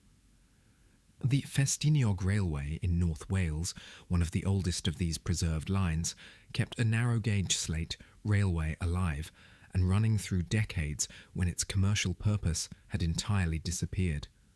The North Yorkshire Moors Railway and the Severn Valley Railway both rescued substantial stretches of former British Railway's main line, complete with working signal boxes and painstakingly restored stations, and now carry more passengers in a single summer season than some of their original lines managed in their final declining years under British Railways. Lines such as these now operate in dozens of pockets of the countryside where a determined local group refused to let the infrastructure simply vanish, even after British Rail itself had given up on it entirely and moved on to more pressing priorities elsewhere. Where nobody has converted a former trackbed into either a cycle path or a heritage line, nature has, in most cases, simply been left to take its own course, and the results have often turned out to be quietly remarkable in their own right. Disused cuttings and embankments, sheltered from agricultural spraying and undisturbed by regular foot traffic, have in many places become unexpectedly rich corridors for wildlife, their steep banks colonized over the decades by wildflowers, butterflies and nesting birds that struggle to find comparable undisturbed habitat in the intensively farmed countryside surrounding them. A number of these former lines have since been formally recognised and managed as nature reserves by local wildlife trusts, precisely because the very neglect that followed their closure allowed a kind of habitat to develop that deliberate, managed conservation land rarely achieves quite so effortlessly. Old tunnels sealed off from the disturbance of passing trains for half a century or more have in some cases become important winter roosts for bats, a use their Victorian builders could scarcely have imagined. The broader movement calling for further reopenings has, in recent decades, grown considerably more organised than the scattered local protests of the 1960s ever managed to be, with dedicated campaign groups, transport planners, and increasingly local and national politicians treating the restoration of a lost rail link as a serious, costed policy option, rather than a nostalgic impossibility. Growing concern over road congestion, and more recently over the environmental cost of car-dependent rural travel, has given these campaigns an argument that the original Beeching-era objectors rarely had the chance to make with quite the same force. Studies commissioned to examine the case for reopening particular closed routes have, in a number of instances, concluded that changed patterns of population, employment, and commuting since the 1960s have made a line genuinely viable today that would have made no economic sense whatsoever at the time it was closed, a reversal that would have seemed almost unimaginable to the original closure committees, and in a smaller but symbolically important number of cases, closed lines have actually reopened to ordinary everyday passenger traffic decades after Beeching's report first condemned them. The Borders Railway opened in 2015, restored part of the old Waverley route between Edinburgh and the town of Tweedbank, bringing a working passenger railway back to the Scottish borders for the first time in almost half a century, and proving, within its first few years of operation, considerably more popular with passengers than even its own promoters had originally forecast. Other reopenings on a more modest scale have followed in various parts of England and Wales. Old mineral and freight-only lines brought back into passenger use, long-closed stations reopened on lines that had themselves survived, driven by a growing recognition among planners and politicians alike that some of the closures of the 1960s had cut more deeply into local economies, local house prices, and local quality of life than the original financial calculations had ever properly accounted for. Even where a full reopening has never been seriously proposed, the old railway right-of-way has, in a great many towns, quietly shaped decades of later planning in ways few residents ever consciously connect back to a railway that closed before they were born. Ring roads, industrial estates, business parks, and entire residential developments across Britain sit today on land whose long, straight, gently graded boundaries trace the exact route a branch line or a goods yard once occupied, its underlying shape surviving in the modern street plan long after every rail, sleeper, and signal has been cleared away. A planner examining an unusually straight modern footpath or an oddly consistent property boundary running for half a mile in a dead straight line through otherwise irregular fields can very often trace that anomaly back, with only a little local history, to a railway that Beeching's report condemned to closure 60 years ago. A handful of former railway buildings have found new purposes their Victorian builders could never have anticipated. Substantial old goods, sheds and engine sheds, with their tall, open interiors, originally designed to shelter locomotives and wagons rather than people, have in various parts of the country been converted into climbing centres, breweries, antique markets and performance venues, their heavy timber roof trusses and cast iron columns now sheltering activities as far removed from railway operations as it's possible to imagine. Smaller station buildings, too modest for such dramatic conversions, have more commonly become private houses, their platforms surviving in back gardens as a raised strip of paving that new owners often only half understand the origin of, and their old name boards occasionally rescued and mounted proudly on a wall as the one visible link to what the building used to be. Even the enthusiasts and volunteers who keep the surviving heritage lines running would, almost without exception, describe their efforts less as an attempt to reverse the closures of the 1960s than as a determined act of preservation for its own sake, a wish to keep something genuinely alive, sound and running, worked by hand and steam and diesel exactly as it once was, rather than allowing every last trace of what was lost to survive only in old photographs, faded timetables, and the memories of a generation that is now inevitably growing very small indeed. Interest in the lost network has also found expression in a rich and enduring body of amateur and academic research with local history societies, dedicated enthusiasts, and in recent decades, online archives all working to record exactly where every closed line once ran, gathering old timetables, photographs and oral testimony from the dwindling number of people who remember using these lines while they were still open. Detailed route guides, walking books and increasingly sophisticated online maps now let anyone trace, footstep by footstep, the precise course a vanished branch line once took across the modern landscape, turning what might otherwise have become entirely forgotten local history into something any interested walker can still explore for themselves on an ordinary weekend afternoon. School groups and university geography and history departments now routinely use disused lines as an accessible, physically walkable way of teaching the industrial and social history of a local area, tracing the whole arc from Victorian construction through Beeching-era closure to modern repurposing in a single afternoon spent following an old track bed on foot. What was, for the communities who lived through it, very often experienced as an unwelcome and permanent loss, has, for a later generation, with no personal memory of the closures at all, become instead a rich, tangible piece of accessible local history, studied and enjoyed rather than mourned. Local councils too have grown steadily more attentive to the value of these old corridors, in a number of cases moving to formally protect a disused track bed from development, specifically to preserve the option of a future cycle path, nature reserve, or, in a smaller number of ambitious cases, eventual rail reopening, rather than allowing the land to be built over and any such future option foreclosed for good. None of these reopenings, taken together, restore the network to anything like its former Victorian extent, and the great majority of what closed during the Beeching years remains closed today, its trackbed now a footpath, a nature reserve, a housing estate, or simply an unremarkable stretch of overgrown countryside with no obvious sign it was ever anything else.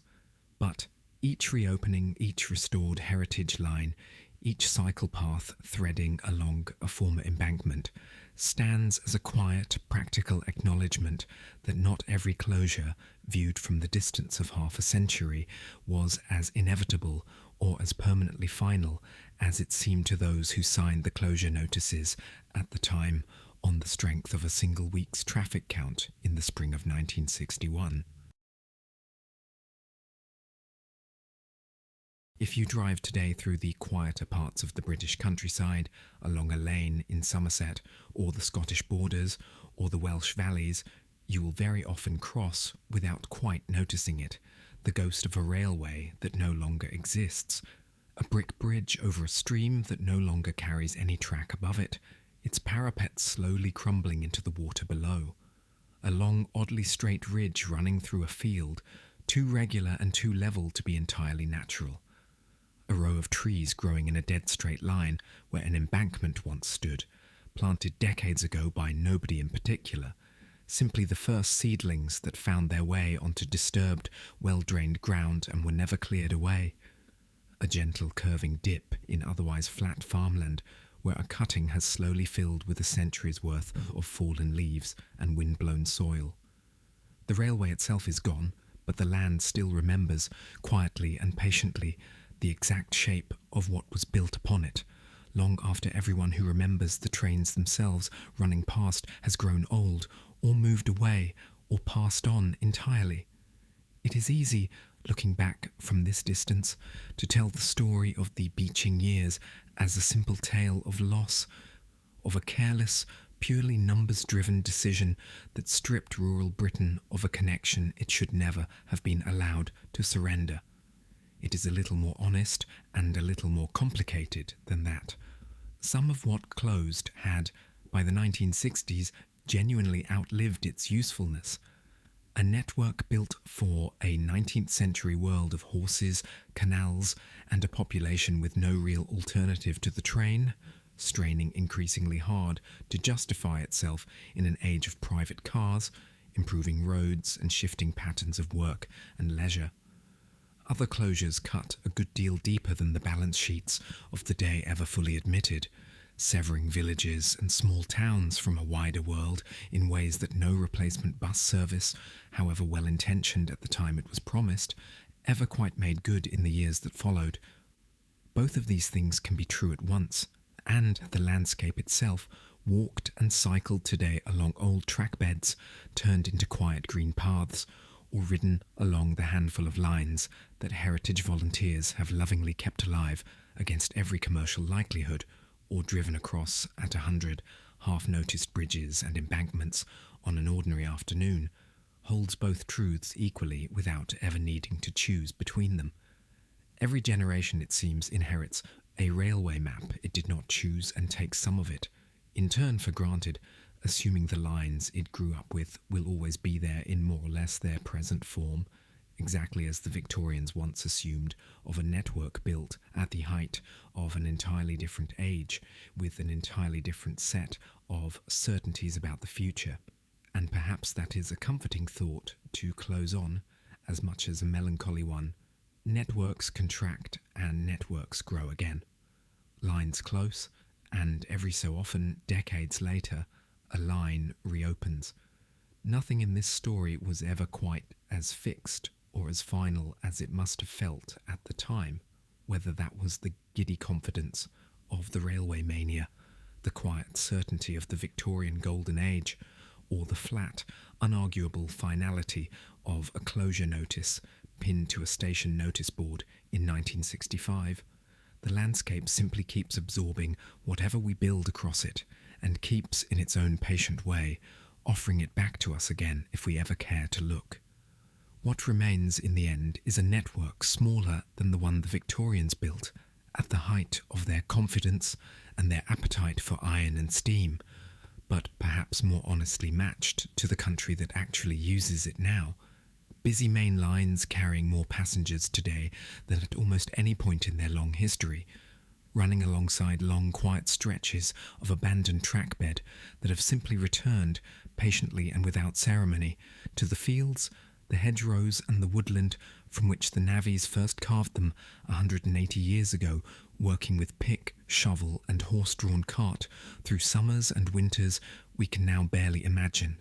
The railways came to Britain suddenly, changed almost everything about how the country moved, worked and lived, expanded further and faster than almost anyone at the outset had planned or predicted.